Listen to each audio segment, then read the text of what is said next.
तो कल हम लोगों ने जो है थोड़ा सा चालू तो कर दिया था और सेक्शन 173 हम लोग पढ़ रहे थे और 173 में मैंने आपको कुछ चीज़ें बताई थी। अब हम लोग थोड़ा सा जनरल डिस्कशन करेंगे, general discussion on section 73 173 sorry. तो देखें ज़रा बेटा, नोट्स में से घर जाके पढ़ते हो नहीं पढ़ते रोज?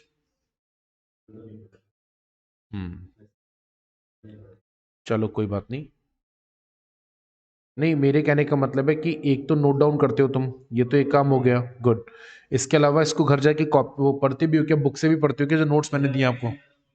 हाँ, क्वेश्चन करते हो, चलो कोई बात नहीं, ठीक है, कोई बात नहीं, क्वेश्चन ही कर लो, अगर नहीं भी पढ़ रहे हो तो कोई बात नहीं। हाँ, आनी अच्छी बात है, वहां से देखो। सेक्शन 173 में हम लोगों को थोड़ा जनरल डिस्कशन करना है। जैसे फॉर एग्जांपल पहली चीज हम क्या पढ़ेंगे, फॉर सेक्शन 8 कंपनीज। अब ये सेक्शन 8 कंपनीज क्या होती है तो बताने की जरूरत है नहीं मेरे हिसाब से, नॉन प्रॉफिट ऑर्गेनाइजेशन। तो सेक्शन 8 कंपनीज जो हैं उनके लिए क्या रहेगा क्वेरम? सेक्शन 8 कंपनीज के लिए the क्वेरम is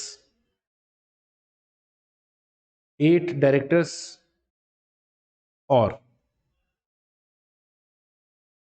25% of total number of directors, and that too whichever is lower, higher नहीं है लोअर है, ठीक है। बट ये तो फिर भी कंफर्म है, in no case it shall be less than 2, 1 less than 2। कम से कम 2 तो होने चाहिए, यानी क्वेरम ध्यान से निकालना, क्वेश्चन को बहुत ध्यान से पढ़ना। कहीं क्वेश्चन सेक्शन 8 कंपनी का हो और तुम नॉर्मल वाला प्रोविजन लिखकर आ जाओ। तो सेक्शन 8 कंपनी में कम से कम 8 डायरेक्टर या 25%, यानी अगर आपके मान लीजिए 15 डायरेक्टर, 15 नहीं 12 लेते हैं तो 15, 12 का 1/3, 12 का 25% वो आएगा 4, नहीं 3 आएगा, 3 आएगा, 25% 3 ही आएगा ना। 3 और 8 which ever is lower, right, 3 लिया जाएगा। और अगर है ही तुम्हारे यहाँ पर 8 डायरेक्टर तो भी चल जाएगा, तो भी चल। अगर 8 से कम है तो दिक्कत होगी, तो दीजिए, यानी 5 ही डायरेक्टर है तो दिक्कत होगी, ठीक है ना। तो ये आपको ध्यान में रखना है। बेटा एक बार इनको मना कर कराओ, बोले शोर मत करो, क्लास चल रही है, कितना शोर कर रहे हैं। पॉइंट नंबर 2 इंपॉर्टेंट है। वैसे तो इतना कॉमन है कि बोलूंगा नहीं तो भी आपको पता है कैसे। पीछे आप अलाउ कर आए कि वीडियो कॉन्फ्रेंसिंग से मीटिंग अटेंड कर सकते हो, तो ऑप्शन दिया ना आपने कि वीडियो कॉन्फ्रेंसिंग से मीटिंग अटेंड कर सकते हो। अब कोई डायरेक्टर अगर वीडियो कॉन्फ्रेंसिंग से मीटिंग अटेंड कर रहा है तो आप उससे कोरम में तो काउंट करोगे ही ना भाई, आपने ऑप्शन दिया ना। ऐसा तो है नहीं कि वो अपनी मर्जी से वीडियो कॉन्फ्रेंसिंग से आ रहा है। सो बहुत मैंने कहा था ना पहले कि ये बड़ा, मैं नहीं भी बताता तो भी तुम काउंट करते। एनी डायरेक्टर, ऑब्वियस सी बात है, who is attending board meeting through video conferencing, through video conferencing, ठीक है। शैल बी, और मैं शैल वर्ड यूज कर रहा हूं, शैल बी काउंटेड इन क्वेरम। अच्छा, यहां पर जैसा मैंने आपको कहा अभी कि वो अपनी मर्जी से अटेंड कर रहा हो या जो भी रीजन हो, उससे कोई फर्क नहीं पड़ता, रीजन जो वीडियो कॉन्फ्रेंसिंग वाले को आप काउंट करोगे, ठीक है। इसमें कोई डाउट नहीं, आ गया समझ में अच्छे से। अच्छा, तीसरी बात, जो प्राइवेट कंपनी है, कल हम लोगों ने कहा था कि इंटरेस्टेड डायरेक्टर, जनरली जनरली जो इंटरेस्टेड डायरेक्टर्स होते हैं आर नॉट काउंट इन क्वेरम, ठीक है ना, और नॉट काउंटेड इन क्वेरम। लेकिन यहां पर हमने प्राइवेट, अब आपको मुझसे यहां सवाल पूछना चाहिए, मतलब जब मैं पूरा पढ़ा दूं उसके बाद में, are not counted in quorum, but private company में हमने अलाउ कर दिया। In case of private company it is allowed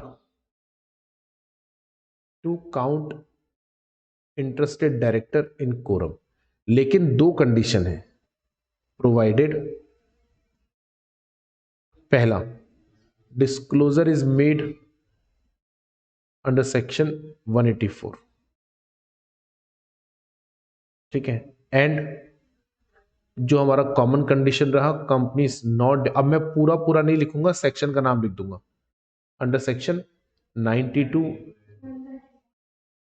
ठीक है। ये 2 कंडीशंस अगर पूरी होंगी तो, अब सवाल बड़ा ये है कि क्यों अलाउ कर दिया, तो बहुत गलत बात है। देखिए, सेक्शन 188 को बनाने के पीछे और सेक्शन 188 में ये लिखने के पीछे कि कोरम में काउंट मत करो का रीजन हमारा बस इतना सा था कि इतना सा था कि इंटरेस्टेड डायरेक्टर अगर पार्टिसिपेट करेगा बोर्ड मीटिंग में, वो भी उसमें जिसमें वो इंटरेस्टेड है या उस रेजोल्यूशन में, तो आपकी बाइस्डनेस इफेक्टिव होगी। होगी ना, लाजमी सी बात है यार, किसी में रेजोल्यूशन में मैं इंटरेस्टेड हूं तो अनबाइस्ड तो मैं रहूंगा ही नहीं, ये कंफर्म है। कैसे रहूंगा अनबाइस्ड यार, मेरा इंटरेस्ट है तो मैं अनबाइस्ड तो रहने का सवाल ही नहीं उठता। अच्छा, अगर आप अनबाइस्ड नहीं रहे, यानी अगर आप बाइस्ड हुए, तो इसका नुकसान किसको होगा? कंपनी, मतलब कंपनी का नुकसान होने का मतलब शेयर होल्डर्स को। शेयर होल्डर कौन है? वो खुद, अरे वो कैसे शेयर होल्डर हो गया? डायरेक्टर इज इंटरेस्टेड है, डायरेक्टर को हम बोर्ड मीटिंग पढ़ रहे हैं, शेयर होल्डर की कहां से बात आ गई? डायरेक्टर है, डायरेक्टर इंटरेस्टेड है, वो जरूरी है कि director as a share holder interested हो? अरे मैं कंपनी में डायरेक्टर हूं तो मैं कंपनी का रिलेटेड पार्टी हूं ना। अगर मैं रिलेटेड पार्टी हूं तो मैं इंटरेस्टेड डायरेक्टर माना जाऊंगा ना, तो मैं शेयर होल्डर तो नहीं हूं ना, फिर भी इंटरेस्टेड पार्टी हूं। अब अगर मैंने उस मीटिंग में पार्टिसिपेट कर दिया या उस रेजोल्यूशन में मैंने पार्टिसिपेट कर दिया जिस रेजोल्यूशन में मैं इंटरेस्टेड हूं, तो उस केस में क्या होगा? उस केस में फिर मैं बायस्ड हो जाऊंगा। बायस्ड क्यों जाऊंगा? क्योंकि मैं तो उसके फेवर में डिसीजन दूंगा ना, उस पार्टी के फेवर में। मान लो हमारी कंपनी इनके साथ कॉन्ट्रैक्ट कर रही है और ये मेरी कोई रिलेटिव है, अब मैं मीटिंग में बैठूंगा तो मैं इसके फेवर में बोलूंगा ना, चाहे कंपनी का नुकसान हो रहा हो, उससे क्या मतलब है? अब प्रॉब्लम ये नहीं है, आप मेरा क्वेश्चन समझो। इसका फायदा कराने का मतलब कंपनी का नुकसान कराया। कंपनी के नुकसान का क्या मतलब है? किसका नुकसान हुआ? Share holder. कौन से शेयर होल्डर है? कौन शेयर होल्डर इस कंपनी में? Public at large. लेकिन प्राइवेट कंपनी में शेयर होल्डर कौन होते हैं? 2 4 5 होता है ना, वो 200 तो मैक्सिमम है यार। दो आपको 200 मैं लिख के दे रहा हूं, पूरे इंडिया की किसी भी प्राइवेट कंपनी में 200 तो छोड़ो, 50 भी नहीं मिलेंगे आपको। 50 भी नहीं मिलेंगे, 50 भी मैं बहुत ज्यादा बता रहा हूं, 20 भी नहीं मिलते। तो वो 8 10 12 15, तुम ही तो साले शेयर होल्डर हो, तुम ही तो डायरेक्टर हो। अभी तुमसे अगर अपने इंटरेस्टेड डायरेक्टर को एक्सक्लूड नहीं किया जा रहा, या तुम्हें दिक्कत नहीं है इंटरेस्टेड डायरेक्टर को इंक्लूड करने में, तो हमें क्या दिक्कत है? क्योंकि अगर इंटरेस्टेड डायरेक्टर बायस्ड होगा तो नुकसान कंपनी के शेयर होल्डर का हो, तुम ही शेयर होल्डर हो, तो तुमने उसको इंक्लूड कराना, तो हमें कोई दिक्कत नहीं, इंक्लूड कर। इसीलिए प्राइवेट कंपनी वैसे भी क्या ना, देखो अभी कंपनी से पूरा, अभी आप लोगों ने डायरेक्टर्स ना पढ़ लिया, शायद आप लोगों ने कभी ऑब्जर्व ना करा हो या करा हो, इस पूरे कंपनीज एक्ट में प्राइवेट कंपनी को ज्यादा कंट्रोल करने के लिए सरकार की मंशा है भी नहीं। जगह जगह जगह जगह आपने देखा प्राइवेट कंपनी पे नहीं लगेगा, प्राइवेट कंपनी को रिलैक्सेशन है। सरकार कहती है प्राइवेट कंपनी में तुम 2 4 5 तो शेयर होल्डर हो, और तुम ही शेयर होल्डर हो, तुम ही ओनर हो, तुम ही मालिक हो, तुमसे ही साला अपनी कंपनी में कुछ गड़बड़ नहीं, तो हम क्या कर सकते?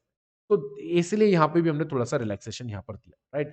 लेकिन इस पूरे सेक्शन पे मुझे व्यक्तिगत तौर पे ऐसा लगता है, जो अब मैं टॉपिक पढ़ाने जा रहा हूं वो ज्यादा इंपॉर्टेंट है। अगर मैं कभी सेक्शन पर क्वेश्चन बनाऊं तो मैं तो उसी को चूज करूं। अगर मुझे छोटा क्वेश्चन बनाना हो और थोड़ा सा ट्रिकी क्वेश्चन हो या कुछ केस स्टडी काइंड ऑफ बनाना हो, तो मैं पर्सनली इस पॉइंट को पिक करता। कौन सा पॉइंट है, सुनिएगा जरा ध्यान से। अगर किसी भी कंपनी ने, क्योंकि ये तो हम कल एडजमेंट पढ़कर आए, 2 पॉइंट एक साथ लिखूंगा। पहला पॉइंट क्या है, मतलब 4th पॉइंट क्या है? If quorum is not present in the meeting, ठीक है, quorum is not present in meeting, board meeting, या फिर और क्वेरम लेफ्ट, या quorum quorum not available at any point during the board meeting, ठीक है। दोनों में से एक भी चीज हो गई, या तो शुरू में ही नहीं आई, या फिर मीटिंग चालू हो गई, रन कर रही है मीटिंग और बीच में डायरेक्टर छोड़ के चले गए, तो हमारा कोरम बिगड़ गया। तो ऐसे केस में हम लोगों को क्या करना पड़ेगा? Meeting shall B adjourned. अच्छा, अब मेरा जो 5वें नंबर का पॉइंट होगा वो इस वाले पॉइंट के लिए होगा, ये ध्यान रखना। इसके आगे 5वां पॉइंट लिखूंगा ना, वो मैं इसके कॉन्टेक्स्ट में लिखूंगा, इस वाली लाइन के कॉन्टेक्स्ट में।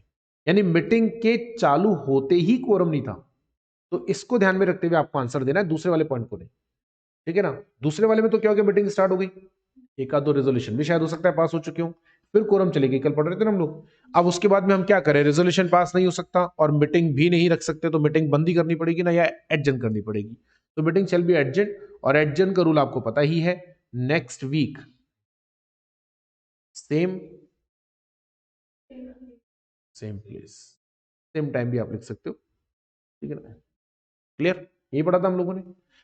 वो भी तब जब आपकी मीटिंग अभी कोई रेजोल्यूशन पेंडिंग है, तो अब वो मैं लिखूंगा नहीं, वो कॉमन सेंस है। जब हमारा सारा काम ही हो गया, 4 रेजोल्यूशन पास हो गए, उसके बाद आप फालतू चाय नाश्ता करने के लिए बैठे थे और उसमें को डायरेक्टर चला गया, तो फिर मीटिंग क्यों एडजन कर रहे हो भाई? तुम बोले भले फालतू बातें करेंगे बैठ के 2 घंटे, तो उसके लिए तो कोई रुकेगा नहीं ना। कोई मीटिंग के रह गया कोई रेजोल्यूशन तो ही हमको एडजन करना है। लेकिन हमारा सवाल जो है 5वें नंबर का वो है कि अगर मीटिंग के चालू होते ही एडजमेंट हो गया, right, quorum not present at beginning of the meeting, not present, हाँ जी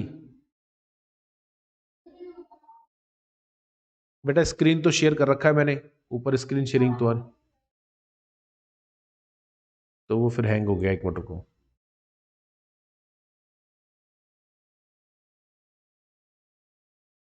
अभी दिख रहा है?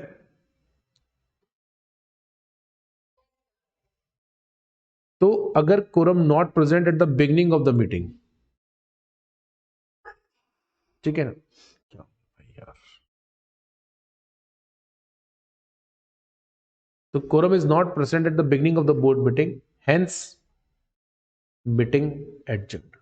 जल्दीबाजी मत करना, ठीक है ना, आराम से पहले मुझे जवाब देना, ये सोचकर आंसर मत देना, आराम से रिलैक्स होके सोच के देना, ठीक है। तो will it be counted, will it be counted in minimum number of board meetings to be held under section 173 or not? यानी साल में करानी पड़ती 4 बोर्ड मीटिंग, आपने 3 करा ली, कैलेंडर ईयर आ गया दिसंबर, दिसंबर आ गया, कैलेंडर ईयर लेंगे, और आपने 26 दिसंबर को ही बोर्ड मीटिंग कराई, ठीक है, कोरम में कोई आया ही नहीं, 2 ही डायरेक्टर है, हायर लेते हैं, 12 डायरेक्टर तो 1/3 और 2 विचएवर इज हायर लेना पड़ेगा, तो 4 और 2 विचएवर इज हायर मतलब 4 लेते, 2 ही आए, 3 ही आए, आए ही नहीं, शुरू ही नहीं हुई मीटिंग, और मीटिंग एडजन हो गई। अब एडजन हो गई है नेक्स्ट ईयर, क्योंकि 26 दिसंबर है, तो 27, 28, 29, 30, 31, 1, 2, 2 तारीख पे जाएगी। उससे क्या फर्क पड़ता है? अरे इंटरेस्टेड नॉन इंटरेस्टेड तो तब देखते जब रेजोल्यूशन पास होता है, यहाँ मीटिंग मैंने शुरू में ही, अरे यार क्या बोल रहे हो यार, इसलिए मैं कहता हूँ सोच समझ के बोला करा करो। कल मैंने इसके ऊपर पूरा डिस्कशन किया था, मीटिंग स्टार्ट होगी तो रिजोल्व, इंटरेस्टेड नॉन इंटरेस्टेड कैसे निकाला जाता है, मीटिंग वाइज या रेजोल्यूशन वाइज, याद आ गया? मैं कह रहा हूं तभी मैंने कहा ना 5वां पॉइंट इसी कॉन्टेक्स्ट में पढ़ना आप, कि मीटिंग स्टार्ट होने के लिए तो कोरम चाहिए, इंटरेस्टेड नॉन इंटरेस्टेड तो बाद में देखेंगे। अब मीटिंग हो गई एडजन होगी और कोई ऑप्शन ही नहीं है, तो अब साल में तो 4 मीटिंग होनी थी, उसमें काउंट करेंगे नहीं करेंगे, ये इंपॉर्टेंट है, वरना नहीं करते 173 की पेनल्टी लग जाएगी। लॉजिक होना चाहिए, ऐसे नहीं, लॉजिक होना, हाँ लॉजिक बताओ। लॉजिक ये सर अपन काउंट इसलिए करेंगे क्योंकि कंपनी का कोई डिफॉल्ट नहीं, कंपनी ने मीटिंग बुलाई, हाँ डायरेक्टर्स नहीं आए इसलिए एडजन कर दी तो आगे शिफ्ट हो गई, लेकिन मीटिंग तो बुलाई थी, तो इसलिए काउंट करेंगे अपन। वेरी गुड, मीटिंग तो बुलाई ना आपने, तो कंपनी ने डिफॉल्ट तो नहीं करा ना, तो मीटिंग तो काउंट होगी है। मीटिंग बुलाना कंपनी का काम है, सिर्फ मीटिंग बुलाना, yes, because meeting was called properly, was called properly as per provisions of law। नहीं हुई हमें इससे मतलब नहीं है, hence no violation of section 173 for not conducting minimum number of board meetings।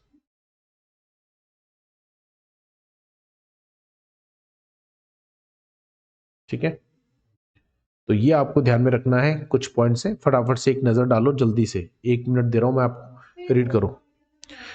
First point ये था कि सेक्शन 8 कंपनीज जो होती हैं उनके केस में जो कोरम है वो कोरम 1/3 और 2 विचएवर इज हायर वाला नहीं लेते, उसमें लेते हैं 1/4 यानी 25%, या फिर total, sorry 1/4 of total number of directors, या 8 director, which ever is lower. 1/3 1/4 of total number of directors यानी 25%, और 8 विच एवर इज लोअर, जबकि हमारा नॉर्मली क्या होता है 1/3 और 2 विच एवर इज हायर। अच्छा यहाँ पे भी मिनिमम 2 तो रहने ही चाहिए कम से कम, बिना 2 के तो हम मीटिंग नहीं कर पाएंगे। 2 तो मिनिमम चाहिए ही चाहिए ना, किसी भी केस में कोरम 2 से कम कैसे हो सकती है, नहीं समझे? अरे पहले तो ये चेक कर लो 1/3 1/4 और 8 विच एवर इज लोअर वाला फिगर निकाल लो। अभी जो फिगर आ रहा है इसमें कम से कम 2 तो होने ही चाहिए ना, भाई अकेला तो बंदा मीटिंग कर ही नहीं सकता। अब मान लीजिए आपके टोटल नंबर ऑफ डायरेक्टर्स है ही 5, 5 का 1/4 निकालोगे तो कितना आएगा 1.25, राइट, और 8 विच एवर इज लोअर, तो वन लोअर क्या आएगा 1.25, 1.25 मतलब 1, तो 1 और 8 विच एवर इज लोअर मतलब 1। अब 1 से तो मीटिंग कैसे होगी, तो भी मिनिमम 2 तो चाहिए चाहिए होंगे ना, नहीं किसी भी केस में 2 से कम नहीं हो सकते। ठीक है, ले पढ़ लिया इसको आप लोगों ने, पढ़ भी लिया, ये वाला भी पढ़ लिया, पढ़ो फटाफट से।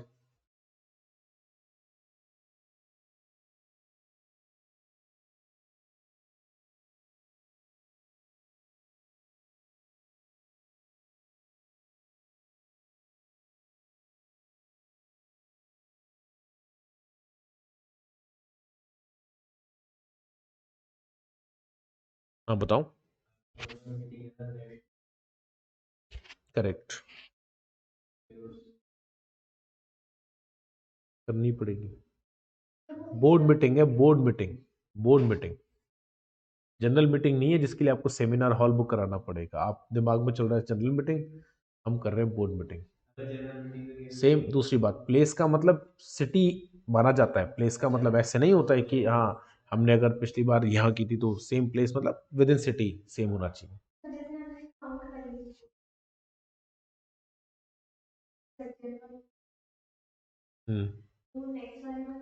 आपके हिसाब से क्या होना चाहिए, एक मीटिंग को 2 जगह काउंट करना चाहिए, एक जगह काउंट करना चाहिए? क्या बोल रहे हो यार, अभी तो 2 मिनट पहले पढ़ा, उसको काउंट करेंगे तभी तो वॉल्यूशन। तो फिर मुझे बताओ, फिर पहले तो ये वाला क्वेश्चन छोड़ते हैं, पहले तो मुझे बताओ आपको इसमें आपको ऑब्जेक्शन नहीं आया कि उसमें काउंट क्यों कर रहे हैं? एडजन वाली मतलब ओरिजिनल वाली तो मीटिंग है ही कहाँ, फिर एडजन की वो वही मीटिंग तो एडजन हुई है दो। आप एडजन मीटिंग और ओरिजिनल मीटिंग को अलग अलग काउंट करते हो क्या, 2 मानते हो क्या आप? अगर 2 मान रहे होते तो ये सवाल ही नहीं बनता हमारा। फिर अगर हम 2 मान रहे होते तो ये जो अभी अभी हमने पॉइंट नंबर 5 पढ़ा, ये बनता ही क्यों, फिर तो बात ही खत्म हो गई। एडजन मीटिंग 2 मीटिंग कैसे हो सकती है, एडजन का मतलब कल समझाया था मैंने, वही मीटिंग कंटिन्यू रहेगी वहीं से ही, वहीं से चालू होगी, तो फिर मीटिंग खत्म ही कहां हुई थी? तो 2 मीटिंग थोड़ी ना है, वो एक ही तो मीटिंग है, नहीं समझे? अब या तो उसको आप पिछले साल काउंट करोगे या तो इस साल काउंट करोगे, दो ही जगह काउंट करूंगा। लास्ट ईयर अगर काउंट कर लिया तो अगले साल तो काउंट करने का सवाल ही नहीं उठता। ठीक है, और मैं आपका डाउट एक और पॉइंट, हाँ हाँ, उसके बाद आपने अगर काउंट करना है तो आप आगे काउंट करो, यहाँ काउंट करो, कोई फर्क ही नहीं पड़ता, फिर तो इस वाले में तो लफड़ा ही नहीं है, फिर आप अगले साल। लेकिन कम क्या ना होता क्या है, आपको फिर ये rule through out the follow करना पड़ेगा। आप ऐसे नहीं कर सकते कि जब आपका मन करा तब अगले साल में फॉलो, एक्सेप्ट आप रूल तो एक ही फॉलो करोगे ना। कल को किसी ने भी कोर्ट में अगर मान लो आपने क्या करा, लास्ट ईयर आपने क्या किया था, पिछले 3-4 सालों से आप क्या कर रहे थे, एडजन को अगले साल में काउंट करते थे, क्योंकि आपको जरूरत नहीं पड़ रही थी, आपने पिछले सालों में 4-5 मीटिंग करा ली थी।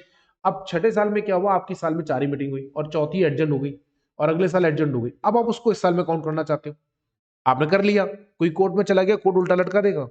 कोर्ट कह रहा है बोले ये बढ़िया काम है, जब तुम्हारा मन करे तब पिछले वाले में काउंट, फिर ठीक है, ये चॉइस है कि किसी में भी काउंट करो, ये चॉइस है, लेकिन है ना कंसिस्टेंटली तो फॉलो करोगे। आपको ये चॉइस दे दी, ये कम नहीं है कि आप पिछले साल में काउंट करो, इस साल में काउंट कर लो, लेकिन आप अपने हिसाब से चेंज कर लोगे हर साल, ये नहीं हो सकता है। कंसिस्टेंसी तो मेंटेन करनी पड़ेगी ना, इसीलिए। और इसीलिए सबसे बढ़िया तरीका यही होता है कि हमेशा जिस दिन ओरिजिनल मीटिंग हुई उस वाले ईयर में काउंट करो, ओरिजिनल मीटिंग जिस दिन हुई, ठीक है ना। और मैं आपकी एक और जो आपने भी डाउट पूछा कि आप 2 काउंट कर रहे थे अलग अलग, वो मैं और क्लियर कर देता हूं। पीछे हम सिटिंग फीस पढ़कर आए, तो ये यहाँ के लिए रेलेवेंट तो नहीं है, बट ठीक है, बोर्ड मीटिंग का इसलिए लिख देते हैं। सिटिंग फीस जो दी जाती है ना, sitting fee, it will be paid, भाई पहले मैं बोलूंगा, sitting fees will be paid for one, not for original as well as adjourned, ठीक है। दोनों के लिए आप नहीं पे करोगे, वन के लिए पे होगा, आप उसको ओरिजिनल के नाम से दो, एडजेंट के नाम से दो, आपकी इच्छा है, मिलेगा एक ही, क्योंकि मीटिंग कल चालू, वो एक अलग चीज है, उसको तुम सिटिंग फीस में काउंट ही नहीं करते ना। आने जाने का खर्चा, रहने का खर्चा आप काउंट करो, वो तो वैसे भी सेटिंग फीस का हिस्सा है ही नहीं ना, उसको छोड़ दो। सेटिंग फीस तो आप सोचो बोले तो बढ़िया है, फिर तो बना शेयर होल्डर बीओडी के, पता है क्या होगा, मीटिंग को एडजन ही करते रहेंगे, ये बढ़िया काम है। साल में मीटिंग हो रही है 4, सेटिंग फीस ले रहे हो आप 8 की, ऐसे थोड़ी ना कर सकते, तो सेटिंग फीस तो एक ही के लिए मिलेगी, या तो एडजन के लिए ले लो या तो ओरिजिनल के लिए ले लो। अब चूंकि आप ओरिजिनल को ही काउंट कर रहे हो तो फिर ओरिजिनल में लो। फिर अब देखो एक कंसिस्टेंसी हो गई ना, ओरिजिनल को काउंट करेंगे, एडजन को काउंट नहीं करते, जिस दिन ओरिजिनल हुई उसी को उस ईयर में काउंट करेंगे, तो फिर सेटिंग फीस भी हम ओरिजिनल के लिए ही देंगे, चाहे एक बार एडजन हो, चाहे 2 बार एडजन हो, चाहे 10 बार एडजन हो। आई बस समझ में, यहाँ तो कोई डाउट नहीं। अरे यार फिर वही बात यार, अजीब क्वेश्चन। देखो अब कभी कभी तुम लोग, फिर मैं डांटूंगा तुमको गुस्सा आएगा। सेटिंग फीस काहे के लिए देते हैं बताओ मुझे आप, क्या होती है सेटिंग फीस, किस चीज के लिए दे रहे हैं हम सेटिंग फीस? अटेंड, जब आप आए नहीं तो फिर काहे की मिलेगी? जब जो चीज पैसे ही आपने बोले अटेंड करने की दे रहे हो मीटिंग, तो जब मैंने अटेंड ही नहीं करी तो फिर सेटिंग फीस कैसे देंगे? फिर ये तो बढ़िया, फिर मुझे बताओ कोई मीटिंग अटेंड करेगा ही क्यों? फिर कोई क्यों करे? रेम्यूनरेशन आपको मिल ही रहा है साल का, नॉन एग्जीक्यूटिव डायरेक्टर हो आप, रेम्यूनरेशन आपको मिलेगा ही मिलेगा। सेटिंग फीस भी आपको मिल रही है, साल में 6 मीटिंग हुई तो मैं काहे के लिए जाऊंगा मीटिंग में? आराम से घर बैठूंगा, 6 मीटिंग के 6 लाख रुपए आ गए, रेम्यूनरेशन अलग आ रहा है, आने जाने का खर्चा नहीं मिलेगा तो मेरा हुआ ही नहीं, तो नहीं भी मिलेगा तो क्या फर्क पड़ेगा, कौन जाएगा मुझे बताओ फिर? अरे बस सुन में, फिर हर डायरेक्टर यही करेगा, इसलिए वो तो सवाल ही नहीं उठता ना। अच्छा सवाल पूछो बेटा, ये तो बहुत कॉमन सेंस है। तो sitting fees will be paid for one, that is not for original, for as well as adjust. आगे बात समझ में? अच्छा अब एक और महत्वपूर्ण सवाल, for how many times it can be adjust, right? If board meeting adjust और एडजन, ये सवाल तुमको मेरे से पूछना था ना, मैं इस तरह के सवाल है नहीं बताया मैंने, मैं तो कुछ और पूछ रहा हूं। ये तो इस क्या, ये गल बता दिया क्या मैंने? अच्छा, अरे फिर तो बात है, चलो कोई बात नहीं। इफ मैं फिर भी कुछ ना कुछ तो पूछूंगा, अब सवाल पूछ ले तो कुछ ना कुछ तो पूछना पड़ेगा, और पीछे जो तुम पढ़कर आए ना उसी में से। If board meeting adjourn and in adjourn board meeting, अब सुनना जरा ध्यान से, देखो यहां पर था ना लॉ को लिंक करना, कैसे लिंक करना देखना। In adjourn board meeting quorum also not present. अच्छा ये ध्यान रहे, एक्ट ने नहीं बोला for how many times meeting can be adjourn, act is silent on it, act ने कुछ लिखा ही नहीं कितनी बार एडजर्न करोगे, 2 बार करो, 4 बार करो। लेकिन समस्या क्या है, आप भी समझदार है, मैं भी समझदार हूं, मीटिंग एडजर्न ही करते रहेंगे तो साला काम कब करेंगे फिर यार? ये तो बड़ा अच्छा काम हो गया, जब भी मीटिंग बुलाते हैं डायरेक्ट। अच्छा इसके इंडिपेंडेंट डायरेक्टर्स है या नॉन एग्जीक्यूटिव डायरेक्टर्स है, वो आ ही नहीं रहे, बोले नीचे सेटिंग फीस। अब नहीं आ रहे तो नहीं आ रहे, कल लिखा था मैंने डायरेक्टर को मीटिंग अटेंड करना कंपलसरी नहीं, अब क्या करें? आप बोल रहे हो एडजर्न कर लो, कितनी बार? नहीं नहीं बार बार नहीं। तो क्या करना चाहिए कंपनी को, आप मुझे बताओ। एक तो सोल्यूशन आपने बता दिया, ठीक है ना, एक सोल्यूशन तो मैंने बता दिया मतलब कल आपको, और जो आपने मुझे अभी बता दिया, इन सच केस क्या करेंगे हम, मैटर को रेफर कर दे। लेकिन आप समझो ऐसे छोटे छोटे मैटर के लिए यार शेयर होल्डर को रेफर करना, मतलब आपको लगता है कि ये लेजिटिमेट है? बताओ यार, क्योंकि ये पढ़ने में बड़ा आसान लगता है, रेफर टू शेयर होल्डर्स, लेकिन ये इतना आसान होने वाला नहीं है भाई। जनरल मीटिंग बुलाना, 25 दिन का नोटिस, चलो मारो 25 दिन को, 21 दिन पे चलते हैं अपन, 2 दिन भेजने के, आजकल तो ईमेल का जमाना है, लेकिन 21 दिन का नोटिस तो देना पड़ेगा।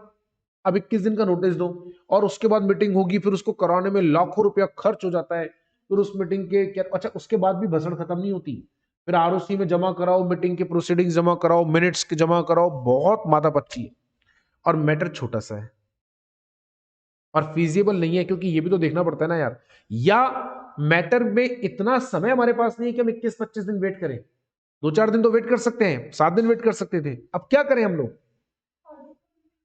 ऑडिट कमेटी कैसे रेफर कर दें? ऑडिट कमेटी वाला मैटर होगा तो ये तो रेफर करेंगे, हर मैटर थोड़ी ना रेफर कर देंगे। और अगर ऑडिट कमेटी वाला मैटर होता तो हम बोर्ड मीटिंग में लाते ही क्यों, सीधा ऑडिट कमेटी में ही ले जाते।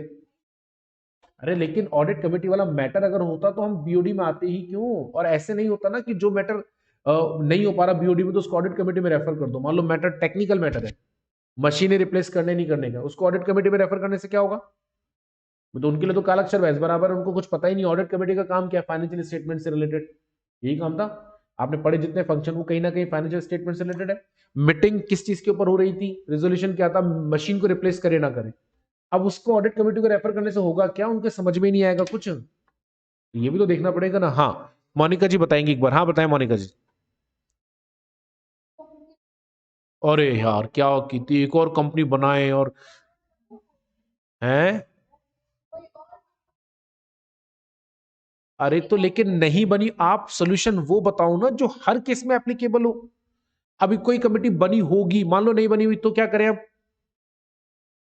अरे यार यहां मीटिंग अच्छा बनेगी कैसे बताना, चलो और कोई कमेटी कैसे बनेगी, बोर्ड मीटिंग में बनती। कमेटी में डायरेक्टर्स ही तो आते हैं, है ना। और डायरेक्टर्स कौन से आएंगे, कौन डिसाइड करता है,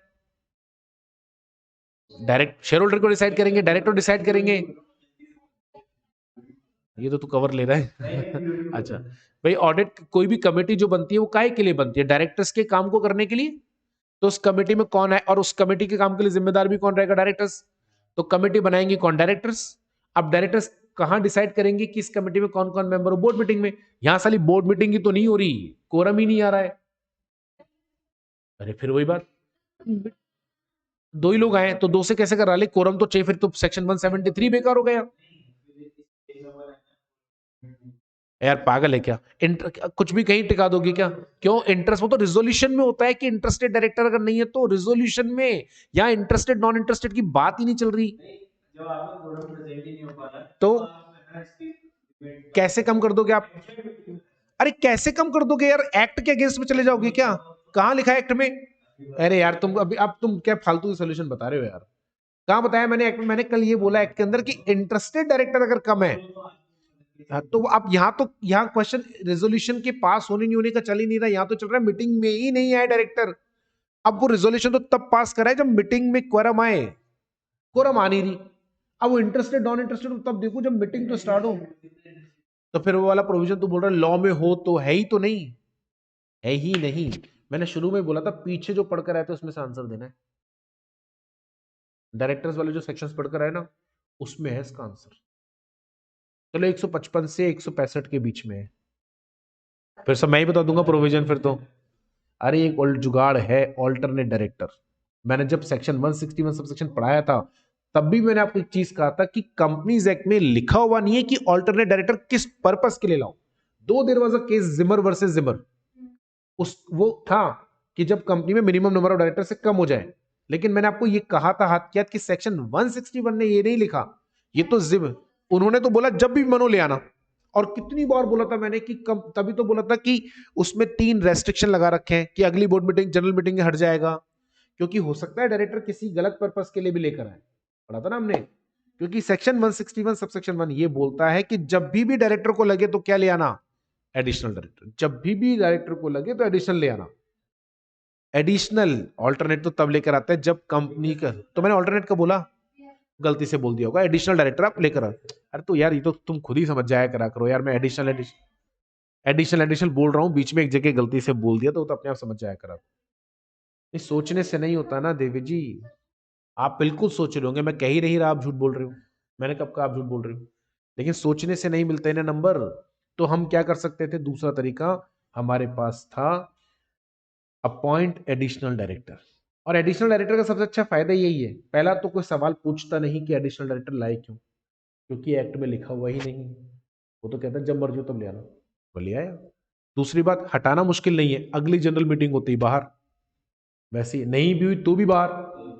तो फिर अपॉइंट एडिशनल डायरेक्टर, ठीक है।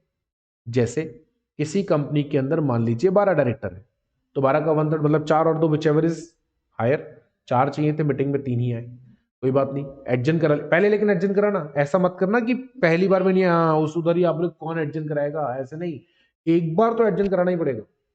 यार हो सकता है किसी डायरेक्टर को काम आ गया हो, यार कुछ भी हो सकता है, ये आप ऐसे नहीं कर सकते ना। तो एक बार तो एडजन कराएंगे, और एडजन में भी अगर नहीं है तो appoint additional director and conduct meeting. अब देखो ये सेकंड एडजमेंट होगा, सेकंड, हाँ सेकंड एडजन हुई, मतलब फर्स्ट एडजमेंट हुआ, सेकंड उसमें देखेंगे, उसमें भी नहीं हुआ तो उसके बाद ही तो करेंगे, तो फिर एडिशनल डायरेक्टर अपॉइंट करेंगे और मीटिंग को कराएंगे। कौन सी, जो एडजन मीटिंग है। अब सेकंड वाली बोल दो या एडजन बोल दो। सेकंड वाली बोलने से क्या थोड़ा इंटरप्रिटेशन गलत हो जाता है, एडजन बोलो तो ठीक रहता है। फर्स्ट एडजन बोल सकते हो।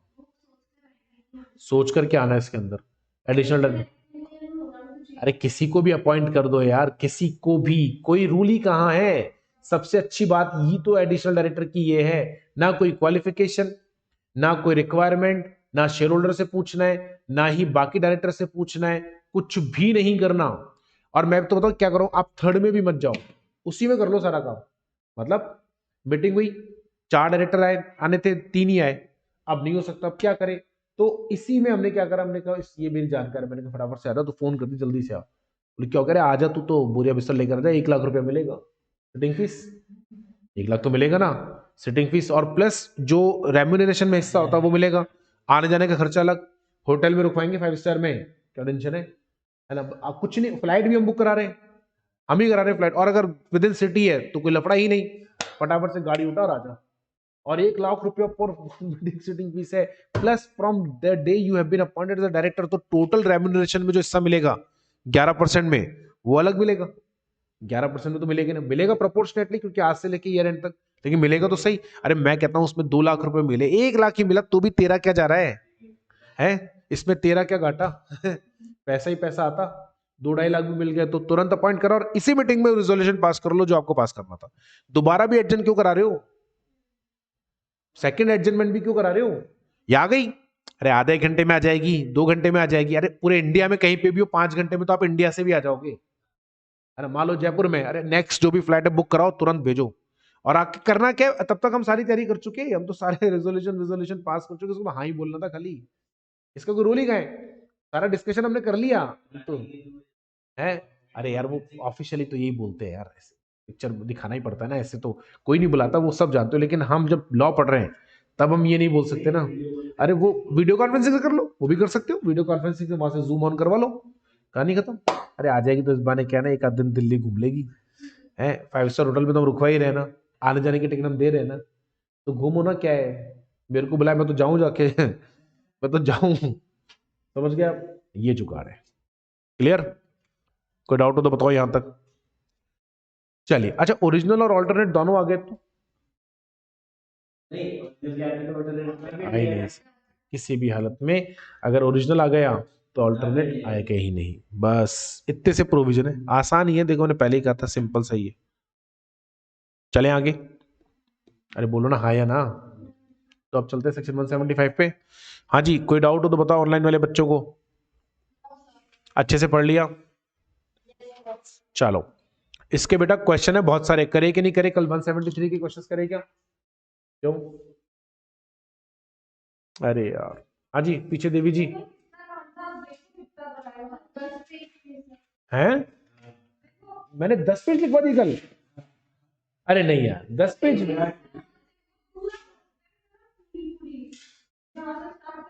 इतना सारा लिख लिया, मतलब 10 में तो फिर भी छोटा लिखते तो भी 8 तो ही गए, 8-7 पेज तो ही गए। अच्छा इतना सारा लिख लिया हमने, ये तो वाह यार, ये तो गजब काम हो गया यार। चलो अच्छी बात है, ये भी बढ़िया है, 2 घंटे क्लास है। हाँ आज ही चैप्टर पूरा हो जाएगा हमारा। ओ छोटा सा ही, अब तो क्या 175 ही तो है, 173 तो पढ़ ही लिया, 174 पढ़ लिया, और हम 175 पर एक 118 पढ़ना है, सेक्शन 118। तो वह सेक्शन 118 तो रीडिंग वाली सेक्शन है, उसमें समझाने का कुछ नहीं रहता है, वो मैं इसमें से पढ़ाऊंगा सीधा, वो है उसका मिनट्स का है। तो है जी 175, ये 118, 119 में कुछ नहीं है, तो थ्योरेटिकल है, वो रीड करना, उसमें तुमको लिखना नहीं है कर सकते। सेक्शन नंबर 100, ये जो अवेटेड सेक्शन है बड़ा, पीछे हम कई बार पढ़कर आए, रेजोल्यूशन बाय सर्कुलेशन, ठीक है जी। कब कब करा सकते नहीं करा सकते नहीं, पर पहले रेजोल्यूशन बाय सर्कुलेशन होता क्या है बताओ, मैंने बताया था पीछे।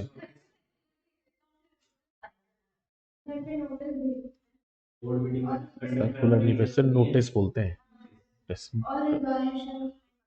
उसमें मतलब कौन से नोटिस में, किसको? कौन भेजेगा? कैसे? ऐसे? RAPD नहीं, RPED। Very good. और ईमेल, दोनों में से जो भी ऑप्शन आपके पास अवेलेबल है, राइट? तो resolution by circulation when company send resolution to all directors, ठीक है, to all directors instead of calling a board meeting, यानी आपने बोर्ड मीटिंग बुलाया ही नहीं, instead of calling a board meeting, ठीक है। And share sorry directors will show their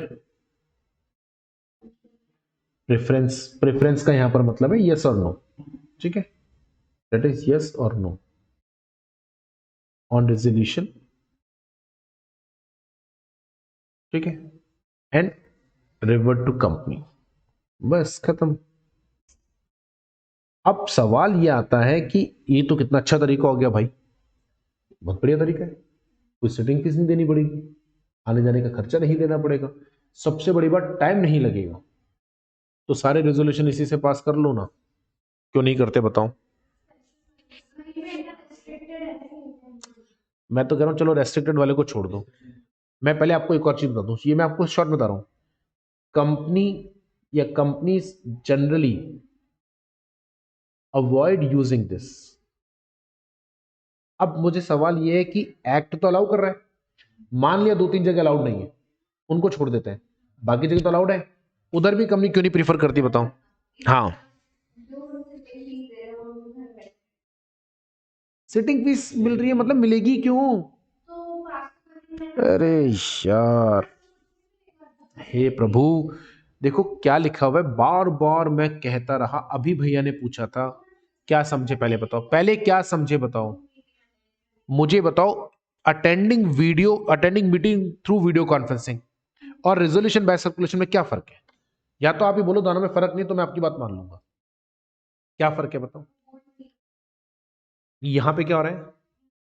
तो आपने कौन सी मीटिंग अटेंड करी? आप कह रहे हो मीटिंग तो अटेंड करी, कहां हुई मीटिंग? हाँ दिखाओ, क्यों मिलेगी सिटिंग फीस? मैं ये पूछ रहा हूं, सिटिंग फीस किस चीज की होती है? मीटिंग हुई क्या? तो फिर कौन सी मीटिंग अटेंड कर लिया आपने जिसकी सिटिंग फीस मांग रहे हो आप? कौन सी मीटिंग अटेंड करी ये तो बताओ, मीटिंग है कहां? मीटिंग है? हाँ है ही नहीं मीटिंग, तभी तो लिखा ना, देखो instead of calling board meeting लिखा है, आप पढ़ते ही नहीं, आप लोग पढ़ते ही उतना हो जितना आप यहां सोच के बैठे हो। देखो मैंने लिखा है instead of calling board meeting. हाँ ये सवाल आप मुझसे पूछते कि सर इसे बोर्ड मीटिंग में काउंट नहीं करेंगे क्या? नहीं करेंगे, ये पूछते ना, that is it is not a board meeting, it is not a board meeting, समझ गए आप? It is not a board meeting at all. और जैसे मैंने ये लिख दिया ना, आगे के सारे सवाल खत्म, यानी अब ये पूछने का कोई लॉजिक नहीं रहा सर इसको वो 4 बोर्ड मीटिंग में काउंट करेंगे, है ही नहीं बोर्ड मीटिंग भाई, सिटिंग फीस मिलेगी क्या? है ही नहीं बोर्ड मीटिंग, यानी जो जो प्रोविजन बोर्ड मीटिंग के होने से रिलेटेड है वो सब अपने आप ऑटोमेटिकली हट गए। समझ गया मेरी बात? पक्का? लेकिन मैं फिर भी लिख दूंगा, अब आपने सवाल पूछा और ये इतना बड़ा डाउट मन में आया है तो मुझे लिखना पड़ेगा, लिखूंगा साइड में, instead of it is not a board meeting hence, ये मैं सिर्फ जबरदस्ती लिख रहा हूं, मुझे लिखना तो नहीं चाहिए था, एट फाइनल लेवल हेंस। पहला, it is not counted in board meetings under section 173। Second, no sitting fees, इसका तो सवाल ही नहीं उठता। खैर तो मैंने तो बड़ी दिल पे पत्थर रख के लिख रहा हूँ ये, मतलब मुझे बड़ा अजीब सा लग रहा है कि मेरे को प्रोविजन लिखना पड़ रहा है, वरना ये लिखने का प्रोविजन ही नहीं है। क्यों? क्योंकि हमको बेसिक डिफरेंस है समझना पड़ेगा, बोर्ड मीटिंग नहीं है ये, it is a resolution bye circulation. हमने और आपने रेजोल्यूशन घर भेज दिया और आपको उसको पढ़ना है, रेजोल्यूशन को अपना दिमाग लगाना है हाँ या ना, और वापस भेज देना है, बात खत्म हो गई। ना साला मीटिंग में आप आए, ना आपका पूरा दिन खराब हुआ, ना कोई डिस्कशन हुआ, कुछ भी तो नहीं हुआ, फिर काहे का बोर्ड मीटिंग मांग लें फिर? अच्छा अगर ऐसा अलाउ कर देंगे तो फिर सेक्शन 173 का तो लॉजिक ही खत्म। आप कहते हो साल में 4 बोर्ड मीटिंग कराओ, उसका तो रेलेवेंस ही खत्म हो जाएगा। हो गया ना। आप सारे कॉन्सिक्वेंसेज जो उसको कनेक्ट करने की कोशिश करो, इसीलिए नहीं करेंगे, राइट। अब सवाल मेरा ये है कि इसको काउंट क्यों नहीं करते, मतलब सॉरी क्यों प्रीफर नहीं करते इसको, तो अच्छा तरीका है ना। ठीक है, बोर्ड मीटिंग तो नहीं है, 4 बोर्ड मीटिंग तो हम करा ही लेंगे, 4 बोर्ड मीटिंग तो हम करवा लेंगे, वो तो करानी पड़ेगी। उसके ओवर एंड अबव जितने भी रेजोल्यूशन है वो तो इसी से पास कर लो ना। डिस्कशन नहीं हो पाता, बस यही रीजन है। वो उसकी क्यों राय, तो क्या आपने उनको भी तो भेजा ही होगा ना, प्रोफेशनल हायर करें मतलब नॉन एग्जीक्यूटिव डायरेक्टर ना, तो ये तो उनको ही भेजा ही होगा ना आपने। वही तो, मैं तो अल्टीमेटली वही बात होगी ना, डिस्कशन नहीं हो पाएगा। मीटिंग जब होती तो सब लोग आते, क्या होता है ना, कई बार हम घर से सोच कर आते हैं मैं हाँ बोलूंगा या मैं ना बोलूंगी, लेकिन जब आप वहां बैठते हो 4 लोग की बातें सुनते हो तो आपके विचार बदल सकते हैं। ये नहीं हो पाएगा इसमें। अब मान लो मैं क्या कर लूंगा, 15 डायरेक्टर है, मैंने इसको फोन कर लिया, इसको फोन कर लिया, तीनों कॉन्फ्रेंस पर आ गए, तीनों ने बात करी, बस 3 ही लोगों को, मतलब हर किसी को 2-2 लोगों का, मुझे इन दोनों का, इसको हम दोनों का, इसको हम दोनों का ही तो पता चला, बाकी 12 लोगों का तो पता ही नहीं चला आपको, 12 या 10 जो भी है। इसीलिए companies they don't use to prefer it. समझ गया मेरी बात। इफेक्टिव डिसीजन नहीं आता। लेकिन अगर कोई मैटर बहुत छोटा सा है या फिर कोई मैटर ऐसा है जो अर्जेंट नेचर का है, नहीं अर्जेंट नेचर का मैटर होता है तभी भी करना पड़ता है, या बोर्ड मीटिंग अभी अभी हुई है और there is like some matter left, हो जाती है कई बार गलती, नहीं याद रहा, तो फिर अब क्या करें, इतनी जल्दी दोबारा बोर्ड मीटिंग बुलाना, ठीक है ना। देखो एग्जीक्यूटिव डायरेक्टर का कोई प्रॉब्लम नहीं होता, ना आना जाने का खर्चा, ना आने जाने का टाइम, ना सिटिंग फीस देना, लेकिन नॉन एग्जीक्यूटिव का बड़ा लफड़ा रहता है। फिर मीटिंग होती है तो उसके मिनट्स भी बनते हैं। सो इस वाले केसेस में हम लोग क्या करेंगे, दैट अच्छा पहले मैं ये पूरा लिख दूं यहाँ पे, रिजोल्यूशन कैसे पास होगा, if majority of the directors majority of directors, अब आगे की लाइन बहुत इंपॉर्टेंट है, ध्यान सुनना, who are entitled to vote, इसका क्या मतलब है, हाँ इंटरेस्टेड डायरेक्टर नहीं होना चाहिए टू वोट, उसको हटा देना, राइट। क्या बोले इसको, कंसेंट टू रेजोल्यूशन, हाँ हाँ फिर गलती कर दी, नोटिस तो है ही ना, नोटिस रेजोल्यूशन भेजा, वो भी तभी तो शुरू में पूछा था कैसे भेजोगे, क्या भेजोगे, इसने बोला था क्या, सर्कुलर, मैंने आपसे, याद आया, सब चीजें हैं, सब सब बता दिए प्रोविजन, उसके बाद ही एंड में आते हैं हम। आपको याद नहीं रहता है, पीछे का लिंक करा करो, इसने जैसे सर्कुलर बोला टोका था ना, सर्कुलर नहीं, क्यों, सर्कुलर क्या होता है, circular is just an informative document and which is for the public at large, or not to public even, but at least to a group of persons, like shareholder के लिए बताया, which is to be followed over a period of time.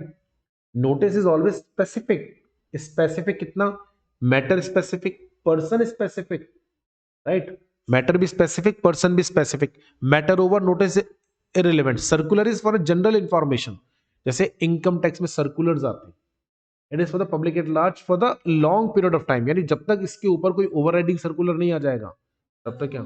आप circular word का मतलब समझो, circular, circular मतलब circulate करना, circulate करना मतलब पुराने जमाने में ढोल नगाड़े बजा के बताते ना, सुनो सुनो सुनो सुनो सुनो सुनो आज ये ऐलान कराया जाता है ऐसे वो वही सर्कुलेशन ही तो करा रहे हैं हम भी यहाँ पर, समझ गए। So notice is always specific for a specific purpose, for a specific period, for a specific person, for a specific time period, clear.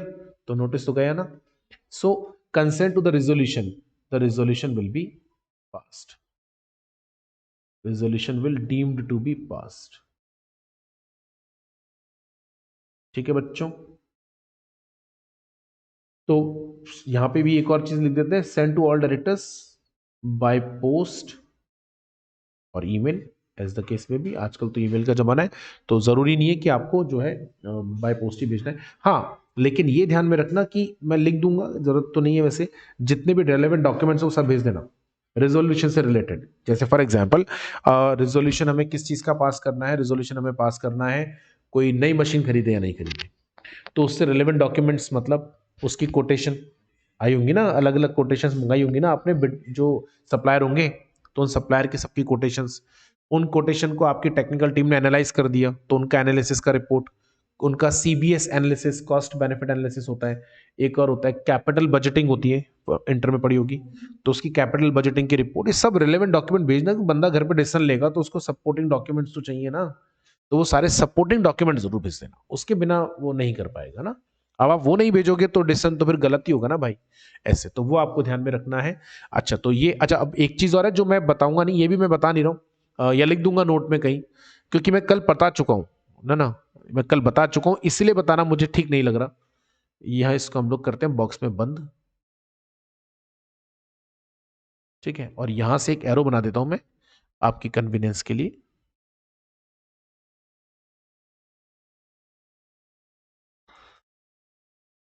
वाह वाह वाह।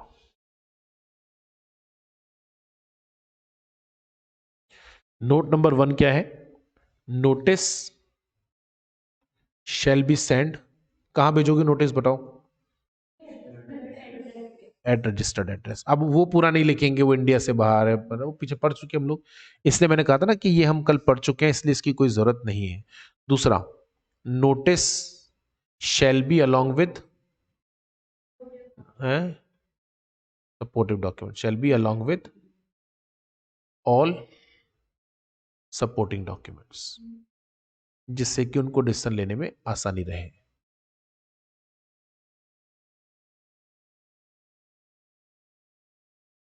ठीक है, भेजना कैसे है आपको? By post, by email, by post में कुरियर भेजो, हैंड डिलीवरी भी करा सकते हो, पता है आपको?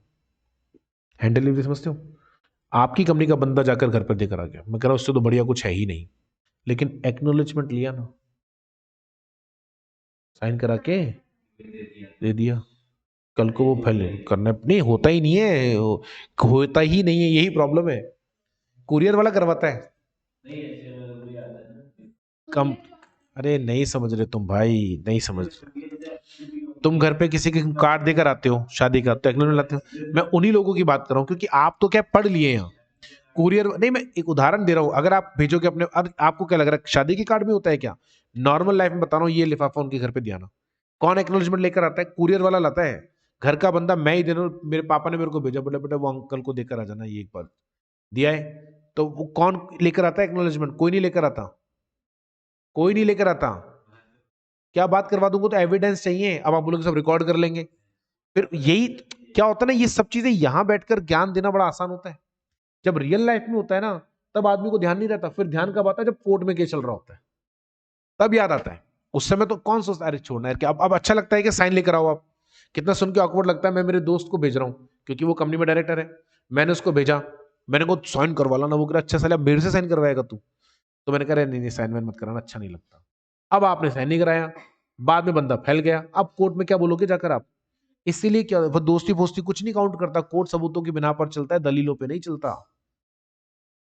समझ गए ना आप? कोर्ट को सबूत चाहिए, सबूत के बिना तो फांसी नहीं दी जाती लोगों को, मर्डर कर कर आ गए तो भी आप फ्री हो। इसीलिए ये हम आपको पहले ही बता रहे हैं कि अगर आपने हैंड डिलीवरी करी है तो सामने वाले का एक्नॉलेजमेंट लेकर आना। अब एक्नॉलेजमेंट कैसे लेकर आओगे? अरे उसका एक फोटो कॉपी लेके जाना, फोटो कॉपी पे साइन करवा लेना, डेट डलवा लेना, फोटो कॉपी लेके भेजना नोटिस का, सारे डॉक्यूमेंट का नहीं, मान लो नोटिस के साथ में आपने और 25-30 डॉक्यूमेंट लगाए, तो सबका नहीं, नोटिस के ऊपर का पेज जो है उसका फोटो कॉपी लेके जाओ, साइन करवा लो और अपने रिकॉर्ड में लगा लो, डिलीवर्ड हो गया। अब पीछे नहीं हट सकता, बैकआउट नहीं कर सकता। समझ गए आप? ये दो बातें आपको ध्यान में रखनी है। So notice shall be send at the registered office, ठीक है ना, जैसे भी आपको भेजना है, and if it is approved by majority of the directors, the resolution will deem to be passed, right. अच्छा अब आती है महत्वपूर्ण चीज, ये रेजोल्यूशन बाय सर्कुलेशन चूंकि हमने लिखा है, जनरली कंपनी इसको अवॉइड करती है। सो इन जनरल, नोट नंबर 3 लिख देते हैं यहाँ पे, जनरली ये बहुत इंपॉर्टेंट नोट है, ऊपर के दोनों नोट याद रहे तो कोई बात नहीं, याद रहे तो कोई बात नहीं, ये मोस्ट इंपॉर्टेंट है, ठीक है ना। मोस्ट मतलब मोस्ट इंपॉर्टेंट, क्या बोल रहे हैं हम लोग? Generally resolution bye circulation, generally हमने इसलिए लगाया क्योंकि अल्टीमेट डिसीजन तो कंपनी का है, is used for following cases, जैसे पहला, when board meeting held and any matter left undiscussed और लेफ्ट अनडिस्कस्ड, पहला केस तो ये। या फिर when matter is not important, not as important as the cost of calling board meeting, यानी board meeting को बुलाने की कॉस्ट ज्यादा है कंपेयर टू रेजोल्यूशन को पास कराने से मिलने वाले बेनिफिट के। या matter is of urgent nature, ठीक है ना। लेकिन ये याद रखिएगा, अर्जेंट का मतलब ये भी नहीं है कि बहुत इंपॉर्टेंट मैटर है तो वो भी कर लो, क्या फिर इंपॉर्टेंस भी तो देखनी पड़ेगी ना। और या फिर matter is relating to regular, ठीक है ना, रिलेटिंग टू रेगुलर डिसीजंस, जो जनरल मैटर्स है उनसे रेगुलर मैटर। तो इन केसेस में आप जो है क्या बोलते हैं, रूटीन नेचर का जो मैटर होता है बेसिकली, तो उन केसेस में आप ये अवॉइड कर सकते हो। ठीक है बच्चों, यहां तक कोई डाउट अगर हो तो बता दीजिए।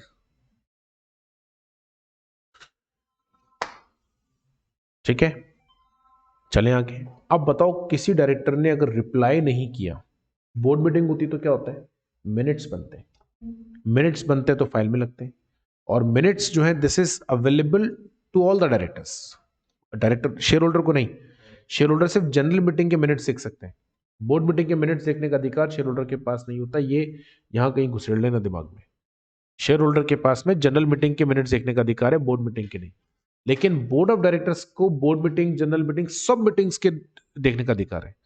अब कोई डायरेक्टर मीटिंग में आया तो वो मीटिंग के मिनट्स देख के काम चला लेता, पर यहां तो मीटिंग ही नहीं हुई, यहां तो मीटिंग ही नहीं हुई, यहां तो रेजोल्यूशन बाय सर्कुलेशन पास हुआ। अभी मान लो किसी डायरेक्टर ने वो रेजोल्यूशन का जो नोटिस आया था वही नहीं पढ़ा, हो जाता है, नहीं पता चला उसे, नहीं ओपन करी मैंने कई दिनों से मेल, या मेरे घर पे कुरियर आया था लेकिन मैंने ध्यान नहीं दिया। अब लेकिन जब रेजोल्यूशन पास हो गया बाय सर्कुलेशन, तो मुझे तो पता ही नहीं, अब मैं क्या करूं। नहीं, गलती मेरी है वो मैंने मान लिया, लेकिन मेरे को अल्टीमेटली पता तो चलना चाहिए ना, भाई गलती मेरी यही तो है कि मैं मीटिंग में पार्टिसिपेट नहीं कर पाया, लेकिन मैं मेरे वोट की कोई वैल्यू नहीं है, अब यही तो होगा, मेरी गलती की सजा तो भुगत रहा हूं ना।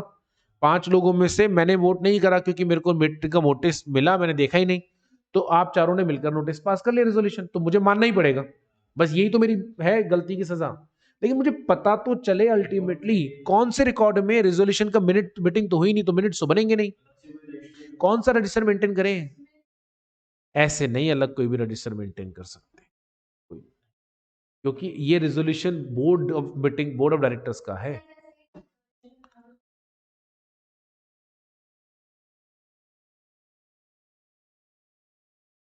वो रेजोल्यूशन था ना ये, लेकिन ये रेजोल्यूशन तो किसी मैटर के लिए ना, वो तो मीटिंग के लिए था कि मीटिंग का डे टाइम प्लेस फिक्स करते थे, ये रेजोल्यूशन तो नहीं भेज सकते ना सबको। दूसरी बात अभी सेक्शन 118 हमने नहीं पढ़ा, मीटिंग में कोई भी जब डिसीजन होता है या कोई भी डिसीजन, उसका एविडेंस होना जरूरी है, क्योंकि मीटिंग में तो लिमिटेड ही लोग होंगे, होंगे ना, तो उसका एविडेंस कल को कोर्ट में जब ये प्रूफ करना होगा कि ये रेजोल्यूशन पास हुआ, वो प्रूफ कैसे होगा, कैसे प्रूफ होगा, उसका जुगाड़ है। क्या जुगाड़ है, नोट नंबर 4 देखिएगा, और ये नोट भी उतना ही इंपॉर्टेंट है जितना कि नोट नंबर 3 है, बल्कि आप ऐसा बोलें कि ये उससे भी ज्यादा इंपॉर्टेंट है। क्या बोल रहे हैं हम लोग, resolution passed by circulation, resolution passed by circulation, मैंने बोला पास्ड, पास हो चुका है, यानी अगर ये रेजोल्यूशन पास ही नहीं हुआ तो कुछ मत करना, फिर कुछ मत करना, पास होने का मतलब हाँ कह दिया मेजॉरिटी ने। तो resolution passed by circulation shall be compulsorily noted in next board meeting. बात ही खत्म हो गई, अगली बोर्ड मीटिंग के तो मिनट्स बनेंगे ही बनेंगे, उसमें आ जाएगा, काम खत्म, आगे कुछ लिखने की जरूरत ही नहीं है। ठीक है ना, shall be noted in next board meeting, बस इतना सही है। यहां तो कोई डाउट हो तो बताएं। हाँ,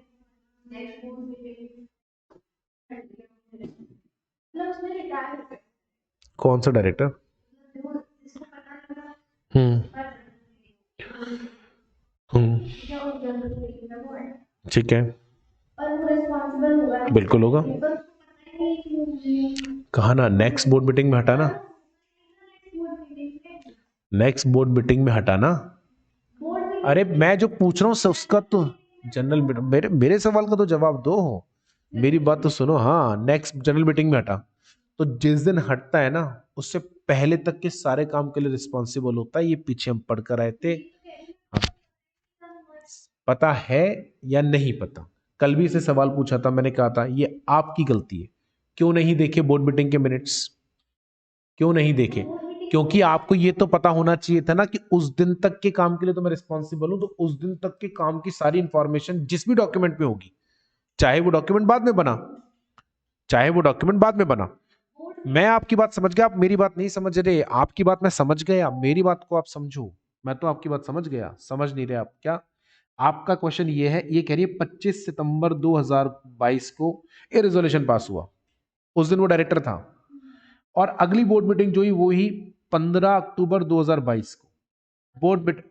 मैं समझ गया आपकी बात, थोड़ा वेट तो करो, मुझे तो बोलने दो। जब तक मैं आप पूरा बोलूंगा नहीं तो समझाऊंगा कैसे? मैं समझ गया, आप मेरा पूरा क्वेश्चन तो होने दो। इससे पहले पहले ही 5 अक्टूबर 2022 को जनरल मीटिंग हो गई, यही बोल रहे हो ना आप? मैं यही बोल रहा हूं, है ना? इस वाली बोर्ड जनरल मीटिंग में वो क्या हो गया, रिमूव हो गया, रिटायर हो गया, जो भी हो गया। अब इस वाला जो रिजोल्यूशन पास हुआ इसकी इंफॉर्मेशन तो इस बोर्ड मीटिंग में आएगी, है ना? तो ये रिस्पॉन्सिबल कैसे होगा, इसको तो मैटर पता ही नहीं है, यही बोल रहे हो ना आप? मैं भी यही समझ रहा हूं, लेकिन आप मेरी बात नहीं समझ रहे। इस दिन तक के लिए जिम्मेदार होना आप।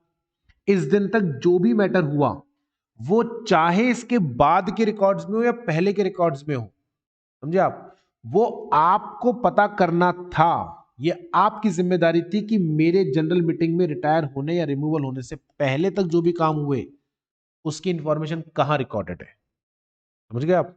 वो आपको मालूम करना पड़ेगा। ये तो पूछ सकते थे ना कंपनी से कि क्या बीच में कोई रिजोल्यूशन पास हुआ, ये तो पूछ सकते थे आप, पूछ सकते थे ना। ये तो जिम्मेदारी थी आपकी कि मैं आज 5 अक्टूबर को मुझे आप निकाल रहे हो, तो मैं ये तो पूछूंगा कंपनी से कि 5 अक्टूबर तक क्या क्या काम हुए मुझे बताओ। नहीं पूछना चाहिए था क्या? तो पूछो पीछे के सारे। हाँ पूछना पड़ेगा, काफी टाइम ना, 25 सालों से होंगे आप, उससे कोई मतलब नहीं है। आप जब नौकरी करते हो, आदमी नौकरी करता है अपने जीवन काल में 35 साल, और 35 साल जनरली 25 साल की उम्र में नौकरी लगती है तो 60 साल, तो 35 साल में आपने जितने भी काम करे ना सबके लिए आप रिस्पॉन्सिबल हो। आप ये नहीं कर सकते मुझे याद है क्या 15 साल पहले मैंने क्या करा, ऐसे नहीं होता। यानी अगर आपके 15 साल पुराने काम में भी कोई गलती निकल गई ना तो कोर्ट उल्टा लटका देगा आपको। अब आप ये करो यार ऐसे होता है क्यों, कोई मुझे तो कल का ही याद नहीं है, क्यों 15 साल पहले सैलरी नहीं ली थी क्या? ली थी ना, तो याद तो रखना पड़ेगा। हाँ बिल्कुल देखोगे आप, तो उससे कोई फर्क ही नहीं पड़ता ना। उस बोर्ड मीटिंग वाले में ये वाला मैटर भी तो इंक्लूडेड है, वो तो आपके कार्यकाल के दौरान का ही था ना। देखूंगी ही नहीं तो कैसे पता चलेगा बताओ मुझे? फिर कंपनी बोल रही नहीं दिखाएंगे, कोई दिक्कत नहीं, फिर मैं रिस्पॉन्सिबल भी नहीं हूं। और ऐसा कभी होगा ही नहीं, ऐसा कभी होगा ही नहीं, क्योंकि अब कंपनी को दिखाना ही पड़ेगा। लेकिन ये तो आप पूछोगे ना, मैं 5 अक्टूबर को रिटायर हो रहा हूं या जिस भी दिन आप रिटायर हो, ये तो आपकी जिम्मेदारी थी ना कि आप ये मालूम करो आज तक क्या क्या काम हुए, बताओ नहीं थी कि आपकी जिम्मेदारी? हाँ, ज्यादा से ज्यादा कंपनी आपको क्या बोलती, नेक्स्ट बोर्ड मीटिंग होगी उसके रेजोल्यूशन में आएगा तब बताएंगे। वैसे तो खैर कंपनी बता देगी आपको, क्योंकि नोटिस तो भेजा ही था ना आपको, नोटिस तो भेजा ही था ना। अब इन सारी चीजों को उठा के रख देते हैं साइड में। अब मैं आपको एक सिंपल आंसर देता हूं, यदि कुछ भी नहीं है तो भी आप रिस्पॉन्सिबल हो। नोटिस नहीं पड़ा किसकी गलती? आपकी गलती, राइट? रिजोल्यूशन हमने हमने आपको नोटिस नहीं भेजा क्या? हम अभी तो ये तो इतना सारा डिस्कशन करा हमने, अब मैं कहता हूं सबको भूल जाओ आप, सब भूल जाओ आप, ये सारा क्या है ना, unawareness of anything is not a way to safeguard yourself. Company बोल रही है, आप कह रहे हो मुझे तो पता ही नहीं था, ये तो जुगाड़ है देखो बचने के। मेरे जैसा वकील होता ना तो एक ही पहली हियरिंग में एक ही लाइन के अंदर केस को निपटा देता, इतना सारा डिस्कशन ही नहीं करते। आप कह रहे हो मुझे 5 जनवरी को हटा दिया, 5 अक्टूबर को या जो भी डेट था जनरल मीटिंग, उससे पहले रिजोल्यूशन बाय सर्कुलेशन पास हो, नेक्स्ट बोर्ड मीटिंग में आता और ये होता। अरे भैया आपके घर पे नोटिस नहीं भेजा क्या? नहीं भेजा क्या? नोटिस पे गया ना, सर मेल पे गया ना, घर पे जो भी गया, आपने नहीं पढ़ा, किसकी गलती है? तो फिर हमारे ऊपर क्यों चढ़ रहे हो? क्यों नहीं पता? तो आपको, आपकी जिम्मेदारी थी ना कि जब नोटिस आया तो पूछो। क्यों नहीं पूछा आपने? हमने ही नोटिस नहीं भेजा होता तो ये सारी चीजें एक्सेप्टेबल थी। समझे आप? आपकी जिम्मेदारी थी ना, कम से पूछो कि एक तो मैं पार्टिसिपेट नहीं कर पाई, तो मुझे बताओ तो सही कि क्या हुआ। हम तो फिर भी आपकी सहूलियत के लिए अगली बोर्ड मीटिंग में डाल रहे थे। आपने हमारे हमारे हमारी सहूलियत जो हमने आपको दी उसको आपने हमारे ही अगेंस्ट में यूज कर लिया। ऐसा नहीं हो सकता है। हाँ, ये अगर आप प्रूव कर दोगे मुझे नोटिस ही नहीं मिला तो आपकी बात एक्सेप्टेबल। फिर उस केस में आप लायबल नहीं रहोगे, क्योंकि आपको नोटिस ही नहीं मिला। तो मुझे कोई बैठे बैठे सपना थोड़ी ना आ रहा है, मुझे कैसे पता कि रिजोल्यूशन बाय सर्कुलेशन पास हुआ? अरे नोटिस ही नहीं आया। अब आपकी बात मान ली ना, अब आप रिस्पॉन्सिबल नहीं हो, लेकिन नोटिस अगर आ गया ना, तो चाहे बोर्ड मीटिंग बाद में हो या पहले हो, यू विल बी रिस्पॉन्सिबल। ठीक है? वो जी, हाँ, नहीं लेकिन इनका सवाल तो कुछ और था ये तो। हाँ, ये अगली बोर्ड मीटिंग में रिकॉर्ड करना पड़ता है, तो उस बोर्ड मीटिंग के मिनट्स में आ जाएगा वो ऑटोमेटिकली। अब बोलो बोलो, अरे इसमें क्या है? तो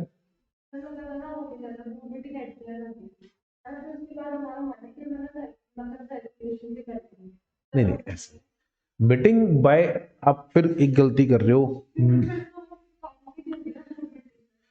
हाँ, यही तो प्रॉब्लम है, इसलिए तो ये मत बोलो। यही तभी तो कह रहा हूँ कि जो मीटिंग है ना, उसका रिप्लेसमेंट नहीं है रेजोल्यूशन बाय सर्कुलेशन। आपने मीटिंग नहीं कराई होती, कोई रेजोल्यूशन पास करना था, रेजोल्यूशन बाय सर्कुलेशन करा लेते आप। मीटिंग करा ली, लेकिन मीटिंग में नहीं आया कोई, तो मीटिंग एडजन होगी, और एडजन होगी उसमें भी कोई नहीं आया, तो वो जो दो ऑप्शन हम पढ़ कर आए थे वही होंगे। आप सोचो इस मैटर को हम रेजोल्यूशन बाय सर्कुलेशन पास कर लें, तो फिर उस केस में ये ध्यान रखना, ये मीटिंग काउंट नहीं होगी। फिर ये मीटिंग काउंट नहीं होगी फिर आपकी, अगर आपने वो मैटर रेजोल्यूशन बाय सर्कुलेशन से पास करा लिया तो। ठीक है? ये क्वेश्चन बेवकूफ़ी भरा नहीं, बड़ा अच्छा क्वेश्चन था, ये बहुत इंपॉर्टेंट है। ये कह रही है कि अगर रेजोल्यूशन बाय सर्कुलेशन, हमने मीटिंग कराई, मीटिंग नहीं हुई, एडजन भी हो गई, और उस मीटिंग में एक ही रेजोल्यूशन पास कराना था, राइट? तो हमने एडजन मीटिंग में के बाद में ना जनरल मीटिंग में रेफर करा, ना एडिशनल डायरेक्टर अपॉइंट करा, हमने रेजोल्यूशन बाय सर्कुलेशन पास करा सकते हैं क्या? हाँ, करा सकते हो, लेकिन फिर वो मीटिंग ही काउंट नहीं होगी। फिर वो मीटिंग कराना और फिर जो हम मिनिमम 4 में काउंट करते हैं वो कुछ भी नहीं होगा। फिर पेनल्टी वेनल्टी तो नहीं लगेगी, हाँ 173 की पेनल्टी लग जाएगी, 4 मीटिंग नहीं करानी, वो पेनल्टी लग जाएगी आपके ऊपर। इसलिए उस वाले केस में ऐसा मत करना। हाँ, ये आप तब कर सकते हो जब 4 बोर्ड मीटिंग्स हो चुकी हैं, उसके बाद कोई मीटिंग है, उसमें अगर ये लफड़ा फैलता है तो वहां करवा लेना। वहां तो अगर वो काउंट नहीं भी करते तो कोई दिक्कत ही नहीं है। ठीक है? चलिए, अब हम लेंगे एक छोटा सा ब्रेक 2 मिनट का, और फिर उसके बाद में वापस चालू करेंगे।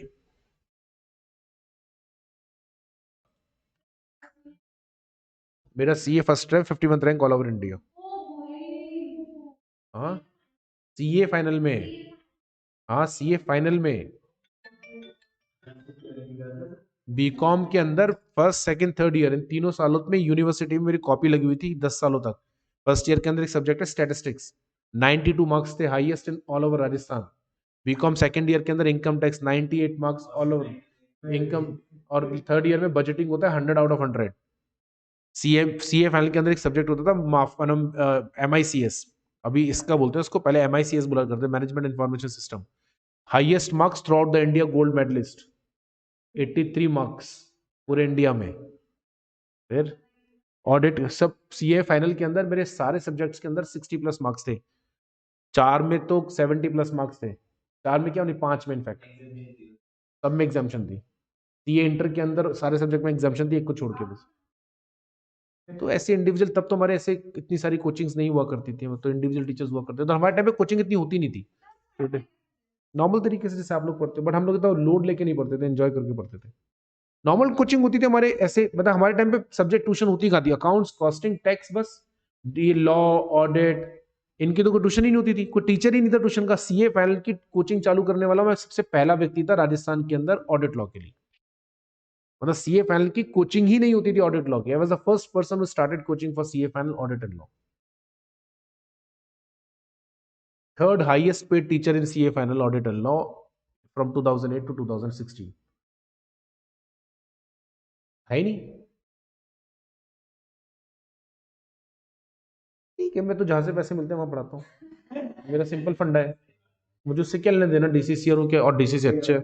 मैं तो बहुत सारी जगह पढ़ाता हूँ, डीसीसी में पढ़ाता हूँ, एमसीसी में पढ़ाता हूँ, जेके शाह पढ़ाता हूँ, एबीटी यूनिवर्सिटी पढ़ाता हूँ, अपेक्स यूनिवर्सिटी पढ़ाता हूँ, महारानी कॉलेज में पढ़ाता हूँ। सब में पढ़ाता हूँ मैं। मणिपाल में लूंगा, मणिपाल में है, टाई अप चल रहा है मेरा, वहाँ पढ़ाऊंगा।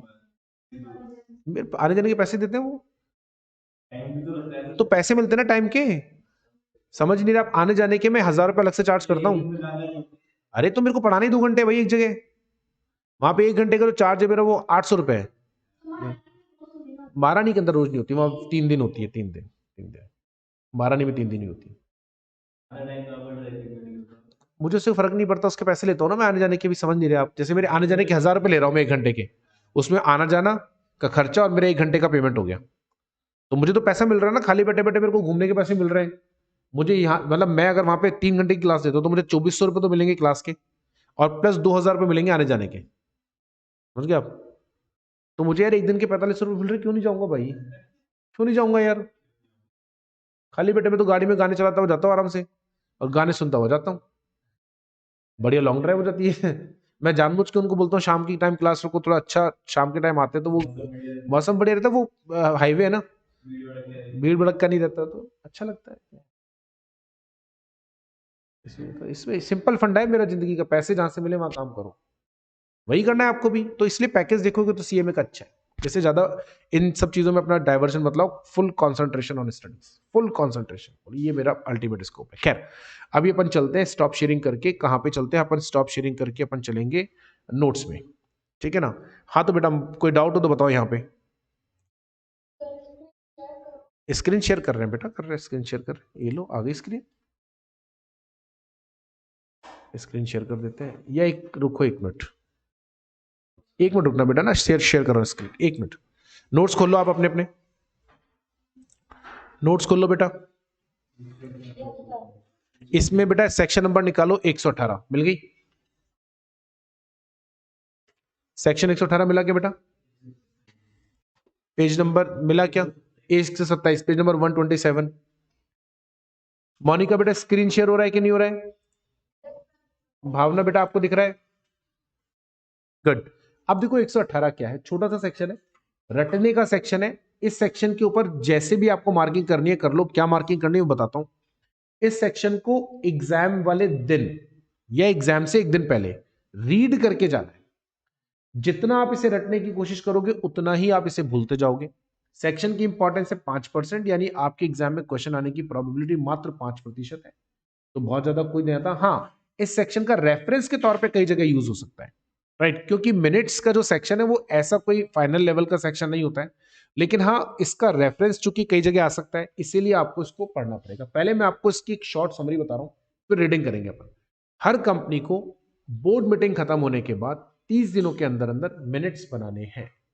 बोर्ड मीटिंग खत्म होने के बाद 30 दिनों के अंदर अंदर मिनट्स बनाने हैं। आगे बात समझ में, जिस दिन बोर्ड मीटिंग एंड हुई 30 डेज। मिनट्स में क्या आएगा, ऐसा कोई हमारे पास में कोई लिस्ट नहीं है कि मिनट्स में क्या आना चाहिए। लेकिन आपने कभी बचपन में स्कूल में किसी प्ले में पार्टिसिपेट करा है क्या, करा होगा प्ले में पार्टिसिपेट। एक वर्ड होता है script, have you heard about this, you know what is script. Script is like आप जब उसको रीड करें तो आपको ऐसा महसूस होना चाहिए कि जैसे सब कुछ सामने घट रहा है। स्क्रिप्ट का मतलब ये होता है कि स्क्रिप्ट को पढ़ के आपको ऐसा लगना चाहिए कि मतलब सब कुछ चल रहा है मेरे सामने। तो स्क्रिप्ट में खाली आपके डायलॉग नहीं है, सीक्वेंस में है, कि जैसे हम पांचों को किसी सीन में आना है तो इसके क्या डायलॉग होंगे, फिर उस इसके बाद आपका डायलॉग है, उसके बाद मेरा डायलॉग है। तो मेरे को जब स्क्रिप्ट दी जाएगी पांचों के डायलॉग है, तो मैं इमेजिन कर रहा हूं कि अब इसने ये बोला होगा, ये ऐसे रिएक्ट करेगी, इसके चेहरे के एक्सप्रेशन ऐसे होंगे। तभी तो ये जो एक्टर्स होते हैं स्क्रिप्ट पढ़ने में 2-2 घंटे लगा देते हैं, अकेले बैठ के पढ़ते हैं। ये जब सीन को शूट करते हैं उससे आधा घंटा पहले स्क्रिप्ट अकेले बैठ के एकदम बिल्कुल डीप साइलेंस में पढ़ते हैं, तो ये इमेजिन करते हैं कि हम उस सीन के अंदर हैं। समझ गया? अब इस समय आपको क्यों बता रहा हूं, मिनट्स बिल्कुल स्क्रिप्ट है, यानी मिनट्स को पढ़ के आपको ऐसा लगना चाहिए कि जैसे आप मीटिंग में ही बैठे हो। और मिनट्स कैसे बनते हैं, at 9 meeting was held on 15th of September at 9 o'clock in the boardroom. At 9:05 chairman has entered into the boardroom. At 9:10 Mr. A entered into the boardroom. At 9:15 Mr. C entered into the boardroom. ऐसे at 9:30 the chairman has given a introductory speech. फिर नीचे inverted coma में उसकी पूरी speech लिखी होगी, पूरी speech लिखी होगी बकायदा, वर्ड टू वर्ड। समझ गए आप? तो पूरी स्पीच लिखी जाएगी। फिर एट द 9:45 से for example tea has been served, right, at 10 o'clock the company's chairman has put resolution number 1 for discussion. On this resolution, Mr. Z said this, inverted comma. Mr. B argued with this, ऐसे. Mr. Z supported Mr. A supported Mr. Z with this argument. ऐसे पूरा लिखा होगा, समझ गए आप? तो आपको पढ़ के ऐसा लगेगा, बताऊंगा अभी पूरी बात, आपके सारे सवालों का जवाब आएगा, 2 मिनट रुको. ये सारा आपको पढ़ के ऐसा लगना चाहिए कि मीटिंग मेरे सामने हो ही रही है, मतलब मैं देख रहा हूं मीटिंग में बैठा ही हूं. रेजोल्यूशन पे किसने क्या कहा, क्या बोला, as it is word to word लिखा जाएगा. उसके ऊपर किसने क्या काउंटर करा, किसने उसको सपोर्ट करा, किसने उसको अगेंस्ट में जाकर बोला, दैट ऑल रिटन. एंड में रेजोल्यूशन में वोटिंग हुई तो किसने हाँ में वोटिंग करी, किसने ना में वोटिंग करी, कौन न्यूट्रल रहा, किस डायरेक्टर को रेजोल्यूशन में पार्टिसिपेट नहीं कर पाया गया क्योंकि he was a interested director, right. सब लिखा जाएगा, सब कुछ, राइट. दिस, ये जो बनते हैं these minutes are prepared by the company secretary. Company secretary का काम है. पुराने जमाने में तो क्या होता था, कंपनी सेक्रेटरी को सीएस करने के साथ साथ एक लैंग्वेज और सीखनी पड़ती थी जिसको बोलते थे शॉर्ट हैंड. शॉर्ट हैंड एक सिंबॉलिक लैंग्वेज होती है, तो उसमें वर्ड्स को सिंबल में बताया जाता है. जैसे आपने बोला मैं, तो उसका एक सिंबल होगा, कर दिया का एक सिंबल होगा. अब आजकल तो इसकी जरूरत ही नहीं पड़ती, कैमरा लगा देते हैं और उसकी पूरी रिकॉर्डिंग होती है मीटिंग की, बकायदा कैमरा लगा दिया, रिकॉर्डिंग. अब उसके बाद में वो कैमरे की वो सुनते जाते हैं, वो लिखते जाते हैं, टाइप करते जाते हैं. तो इस तरीके से मिनट्स बनते हैं, राइट. तो ये इस कंपनी सेक्रेटरी की जिम्मेदारी है. अब जी नहीं, देखो जो प्रोसीजर है फिर वही बात आ गई ना, कोई आदमी शमशान के आगे मर गया तो फिर वही नहीं कर सकते ना, प्रोसेस तो है ना. क्योंकि आप किस किस को रिकॉर्डिंग दोगे यार, आज मिनट मीटिंग के मिनट्स हैं, शेयर होल्डर को तो अलाउड नहीं है, डायरेक्टर्स देख सकते हैं. क्यों कंपनी का ऑडिटर नहीं देख सकता, आरओसी नहीं देख सकता, सेंट्रल गवर्नमेंट का कोई इन्वेस्टिगेशन इंस्पेक्शन होगा वो नहीं देख सकते. प्लस आप कहते हो वीडियो की रिकॉर्डिंग है, अब किसी को भेजनी हो तो क्या भेजोगे, वो पूरी रिकॉर्डिंग भेजोगे क्या? अगर कोर्ट में कोई केस चल रहा है और आपको पूरी मीटिंग में खाली 3 रिजोल्यूशन पास हुए और डिस्कशन एक ही रिजोल्यूशन पर हो रहा है केस, तो फिर हम उसके मिनट्स भेज देंगे ना, पूरी रिकॉर्डिंग कैसे भेज दें? किसके पास टाइम पड़ा है पूरी रिकॉर्डिंग देखेगा बैठ के? इसीलिए तो रेजोल्यूशन, ये जो मिनट्स बनेंगे ये बनाए जाएंगे 30 दिनों के अंदर अंदर, आपको रेडी कर देने. और मिनट्स में क्या आएगा क्या नहीं आएगा ये चेयरमैन के ऊपर. दो कंपनी सेक्रेटरी, हम लोगों का जनरल कंसेप्शन क्या है, मीटिंग के मिनट्स में सब कुछ आ जाना चाहिए, सब कुछ, मतलब सब कुछ डालो आप. लेकिन फिर भी चेयरमैन को एक अथॉरिटी दी गई है, चेयरमैन ऑफ दैट मीटिंग, कि वो डिसाइड करे मीटिंग के मिनट्स में क्या लेना है क्या नहीं लेना. For example he can exclude any of the matter which is not relevant. For example चाय पी रहे थे, चाय पीते पीते हम लोगों ने किसी पिक्चर पर डिस्कशन कर लिया. अब यार इसको थोड़ी ना मिनट्स में डालेंगे, होता है बीच में ब्रेक लिए 10 मिनट का, चाय पी रहे थे, अब चाय पीते पीते हमने किसी सोशल मैटर पर डिस्कस कर लिया, किसी पॉलिटिकल मैटर पर डिस्कस कर लिया, ये तो मीटिंग से रिलेटेड नहीं था ना, तो लाजमी सी बात है इसको तो नहीं डाला जाएगा ना. या कभी कभी क्या होता है ना, कुछ किसी ने किसी के लिए डेरोगेटरी रिमार्क्स यूज करे. आपको लगता होगा कि जो लोग मीटिंग में बैठे हैं डायरेक्टर्स हैं बहुत सोफिस्टिकेटेड होते हैं, पर कई बार ऐसा होता है कि इतना इतना हॉट टॉक हो जाता है कि गाली गलौज तक हो जाती है, and this is quite normal. अब यार उस केस में थोड़ी ना आप वो लिखोगे क्या मिनट्स के अंदर, यार वो तो नहीं लिख सकते ना. तो चेयरमैन को हमने एक चीज दी, एक राइट दिया, he may decide what to exclude, what not to exclude from the board meeting. For example, some defamatory matters against any person, or for example any matter which is not relevant that can be excluded. लेकिन ultimate responsibility company के company secretary की नहीं है, उसकी responsibility से बनाने की है. क्या मैटर आएगा क्या नहीं आएगा इसकी रिस्पॉन्सिबिलिटी चेयरमैन की. और इसीलिए हमने क्या बोला, मिनट्स के प्रिपेयर्ड होने के बाद में उस चेयरमैन को मीटिंग का जो भी चेयरमैन है उसको साइन करना पड़ेगा. मीटिंग हो गई, लेकिन उस अगली मीटिंग में चेयरमैन भले ही कोई भी हो, लेकिन ये पिछली मीटिंग का तो चेयरमैन आप ही थे ना, तो चेयरमैन को साइन करना पड़ेगा. कैसे? पहले और आखिरी पेज पर होंगे सिग्नेचर, बीच के जितने भी पेजेस हैं उन पर क्या होंगे, इनिशियल्स, उस पर क्या होंगे, इनिशियल्स. ठीक है ना, आगे बात समझ में, उस पर होंगे इनिशियल्स. और अगर मान लो वो चेयरमैन जिंदा नहीं रहा, तो मर गया, कुछ हो गया, तो अगली बोर्ड मीटिंग का जो चेयरमैन होगा वो साइन करेगा उस वाले केस के अंदर. अगली बोर्ड मीटिंग का जो चेयरमैन होगा उसको साइन करना पड़ेगा. ठीक है, बस इतने से प्रोविजन है. अच्छा, आपको मिनट्स बनाने जो है वो इनिशियल्स का मतलब होता है शॉर्ट में सिग्नेचर, आपके सिग्नेचर का शॉर्ट फॉर्म, राइट, उसको बोलते हैं इनिशियल्स. हल्की सी चिड़िया बना दी मेरे सिग्नेचर में, ये चिड़िया जो बनाई ना आपने, इसको बोलते हैं इनिशियल्स. अच्छा, जो मीटिंग के मिनट्स बनेंगे वह, अब तो पहले तो क्या होता था, बाजार में एक रजिस्टर मिला करता था जिसको मिनट बुक बोला जाता था, प्री प्रिंटेड होती थी, उसमें बने होते थे कॉलम्स प्रॉपर्ली, कि जैसे अटेंडेंस का कॉलम बना होता था, एब्सेंट का कॉलम बना होता था, कौन कितने बजे आया उसके टाइमिंग का कॉलम बना होता था, किसने क्या बोला उसका कॉलम. आजकल तो सब होता ही नहीं, कंप्यूटर पे बनते हैं. तो ध्यान से सुनिएगा, या तो आप मीटिंग के मिनट्स बनाओगे, लेकिन लॉ जो चल रहा है इसको अभी भी पुरानी यादें गई नहीं, इसकी 1956 का था ना, तो इसकी पुरानी यादें अभी तक गई नहीं है, तो थोड़ा थोड़ा बाकी है इसका मेमोरी अभी. तो ये क्या बोलते हैं, मिनट्स को आप मिनट बुक में बनाओगे, जो बाजारों में मिलती है, लाइक ये जैसे रजिस्टर है, ऐसा रजिस्टर होता है। या फिर आप लूज लीव्स में बना सकते हो। लीफ मतलब पत्तों पे मत बना देना, लूज लीफ का मतलब पेजेस की बात चल रहा है, लूज लीफ पे। लेकिन अगर आपने लूज लीफ पे बनाया तो ये इंश्योर कर लेना एक तो सीरियली नंबर हो, and they all have been bound at the proper interval. अब बाउंड करने के लिए कोई ऐसे नहीं कि वो ठोक के उसमें बचपन में जैसे किताबों में जल्द चढ़ाया करते थे, गत्ते चढ़वाया करते थे, वो करवा लिया, वो नहीं, स्टेपल कर दिया, हो गई सिंपल। लूज लीव्स क्यों बोल रहे हैं? क्योंकि आजकल बनेंगे कंप्यूटर से, अब कंप्यूटर से तो प्रिंट आउट निकलेगा तो सिंगल शीट पे निकलेगा ना यार, तो वो लूज लीव्स में हो गए। They all should be serially numbered, they shall all be bound, bound मतलब प्रॉपर्ली स्टेपल कर देना और बकायदा किसी फोल्डर में लगा देना, सो ऐसे लूज ना रहे। Okay, make sure that the minutes have been kept under the proper authority of any person, like company की कंपनी सेक्रेटरी के पास में हो, चेयरपर्सन के पास में हो, यानी किसी ऐसे रिस्पॉन्सिबल पर्सन के पास में होने चाहिए जिसको जिम्मेदारी दी गई है, राइट? क्योंकि मिनट्स बहुत इंपॉर्टेंट डॉक्यूमेंट है। सबसे लास्ट चीज जो सबसे ज्यादा इंपॉर्टेंट है उसको ध्यान से सुनिएगा, minutes are the conclusive evidence of whatever happened in the meeting. यानी कल को अगर कोर्ट में डिस्प्यूट गया, the final decision of the court will be based on the minutes, like whatever has been written in the minutes, that is deemed concluded कि ये हुआ है। समझ गया मेरी बात? ये deemed concluded है कि ये हुआ है, इसमें कोई दो राय नहीं। समझ में आ गई बात अच्छे से? आओ, minutes of the proceedings of general meeting and all. अब मेरी बात सुनो, आपको एक छोटा सा काम मैं दे रहा हूं, चलो मैं ही पढ़ा देता हूं फटाफट से। मिनट्स ऑफ एवरी मीटिंग दिख रहा है आप लोगों को स्क्रीन पे? Minutes of every meeting shall be prepared and signed in such a manner as may be prescribed within 30 days from the conclusion of the board meeting। ठीक है, तो जिस दिन बोर्ड मीटिंग हुई उससे 30 दिनों के अंदर अंदर ये आपको रेडी कर लेने हैं। आगे आओ, इन केस ऑफ स्पेसिफाइड कार्ड दो नोट, स्क्रीन नहीं दिख रही?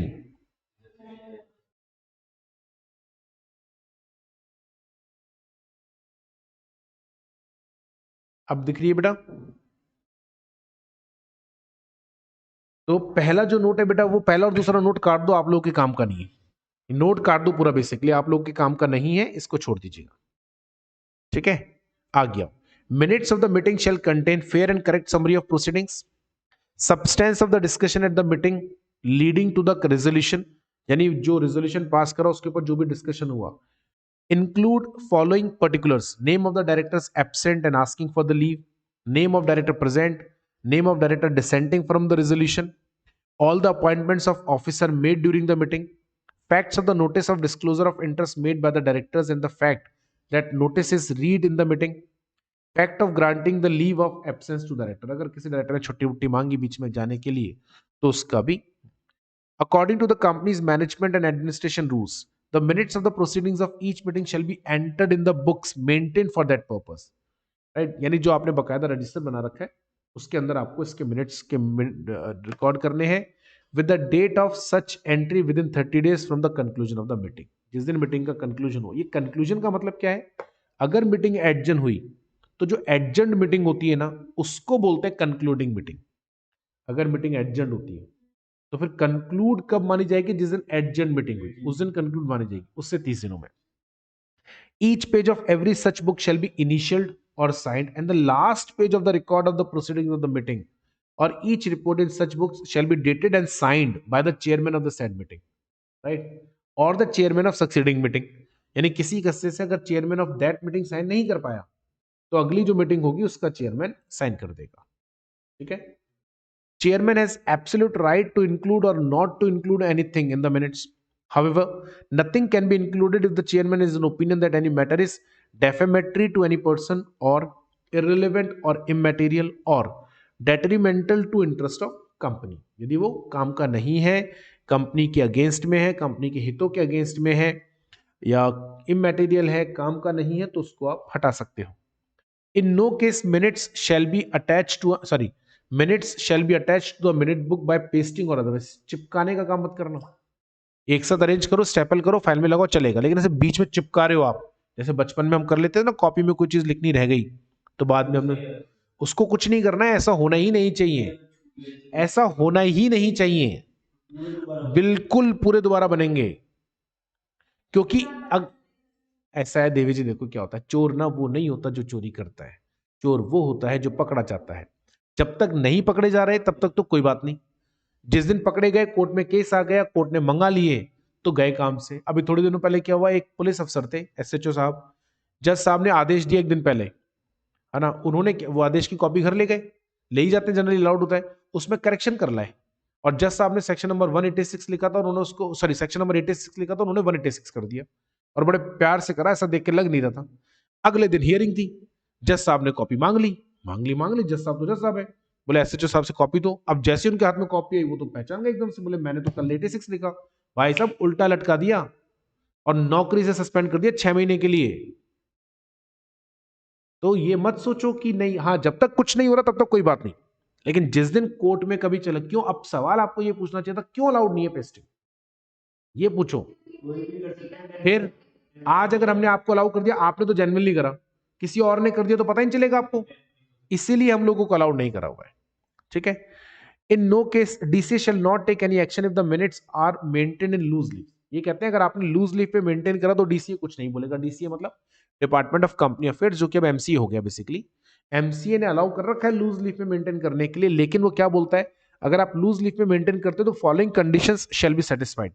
Page should be serially numbered, ठीक है, adequate safeguards are taken against falsification, आपने इस बात को इंश्योर कर लिया है कि कोई फॉल्सिफिकेशन ना कर पाए, यानी आपने उनको प्रॉपर्ली सीरियली नंबर, अब सीरियली नंबर्ड है तो फॉल्सिफिकेशन का मतलब ही नहीं है, पेस्टिंग वेस्टिंग अलाउड ही नहीं है, तो कोई पेज निकालेगा तो पता चलेगा, आपको संभाल के रखना पड़ेगा।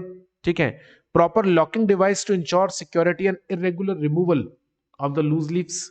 Loose leaves must be bound at regular intervals of 6 months. अरे बेवकूफ है, 6 महीने कौन वेट करेगा, हर मीटिंग के मिनट्स को स्टेपल करते चलो ना, ये तो कहते हैं 6 महीने में एक बार कर लेना, जरूरत ही नहीं है। 7 नंबर का पॉइंट मोस्ट इंपॉर्टेंट मार्क करेंगे, directors auditors ROC officer authorised by the central government have power to inspect the minutes. देखो मेंबर्स वर्ड नहीं है इसमें कहीं पे भी, ध्यान से देखिएगा आप, मेंबर वर्ड नहीं है क्योंकि members are not allowed, but members of the company are not authorised to inspect minutes unless otherwise provided by the articles.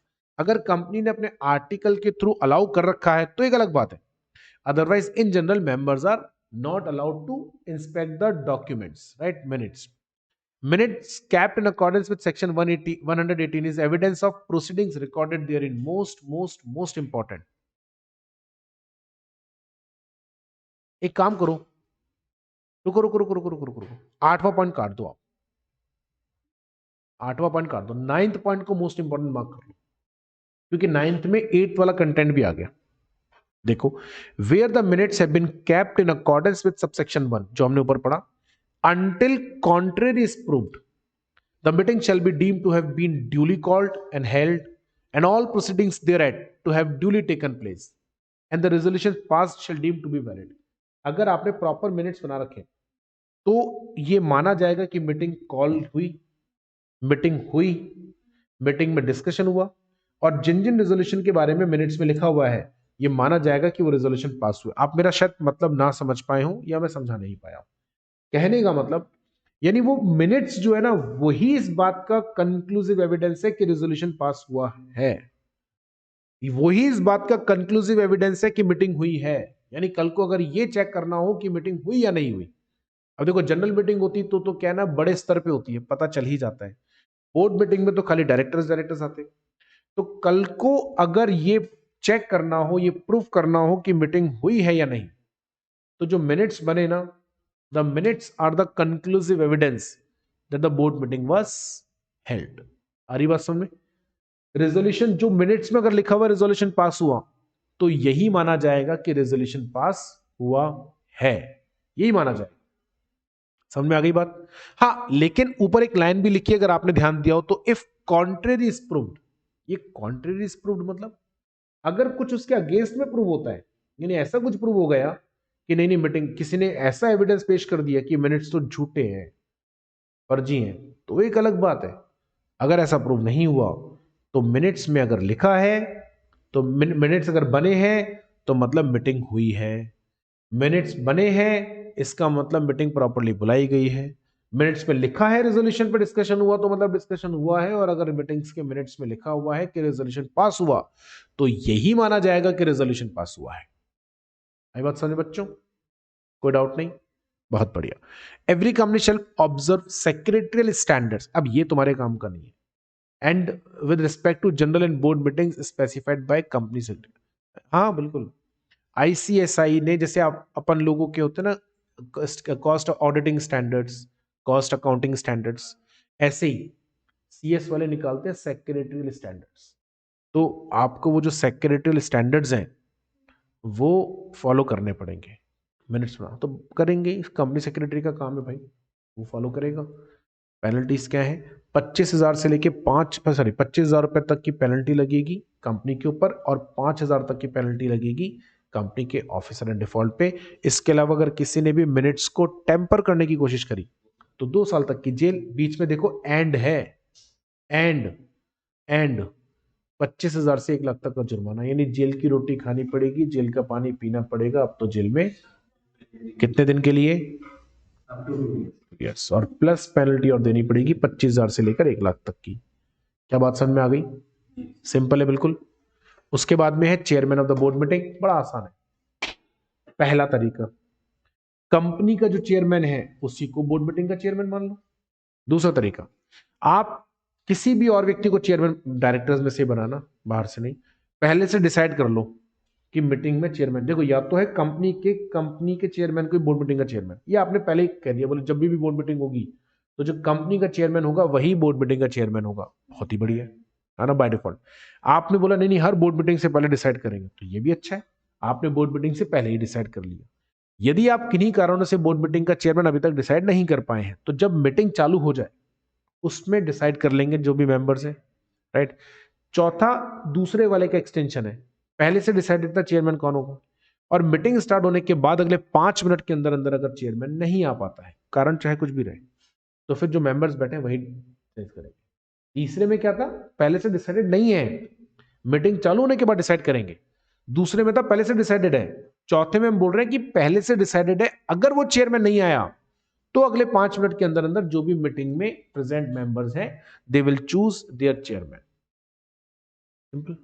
और अगर आप चाहें तो आप पहले से डिसाइड कर सकते हैं। अब चेयरमैन क्यों चाहिए, देखो वैसे भी कोई भी मीटिंग है उसमें सबसे बड़ा प्रॉब्लम मालूम है क्या होता है, किसी भी डिस्कशन में सबसे बड़ा प्रॉब्लम क्या होता है, कई बार डिस्कशन हीटेड डिस्कशन हो जाता है, या कई बार डिस्कशन है किसी और मुद्दे पर, चला किसी और मुद्दे पे जाता है। ये बहुत नॉर्मल सी बात है, जब भी दो लोगों के बीच में चार पांच लोगों के बीच में डिस्कशन होगा, तो जो चेयरमैन है उसका काम क्या है, उसका काम है मीटिंग को स्टार्ट करना, प्रॉपरली कंडक्ट करना मीटिंग को, और उस मीटिंग को मतलब उसी डायरेक्शन में रखना जिस पर्पस के लिए मीटिंग करवाई गई है। देखो ऊपर ऊपर, main duties of chairman are to preserve order at the meeting, order मतलब यहाँ पे मीटिंग का सीक्वेंस बनाए रखना, and shall conduct discussion in orderly manner to ensure that meeting is duly convened and properly conducted, to ensure that business is transacted in meeting in accordance with MOA and AOA।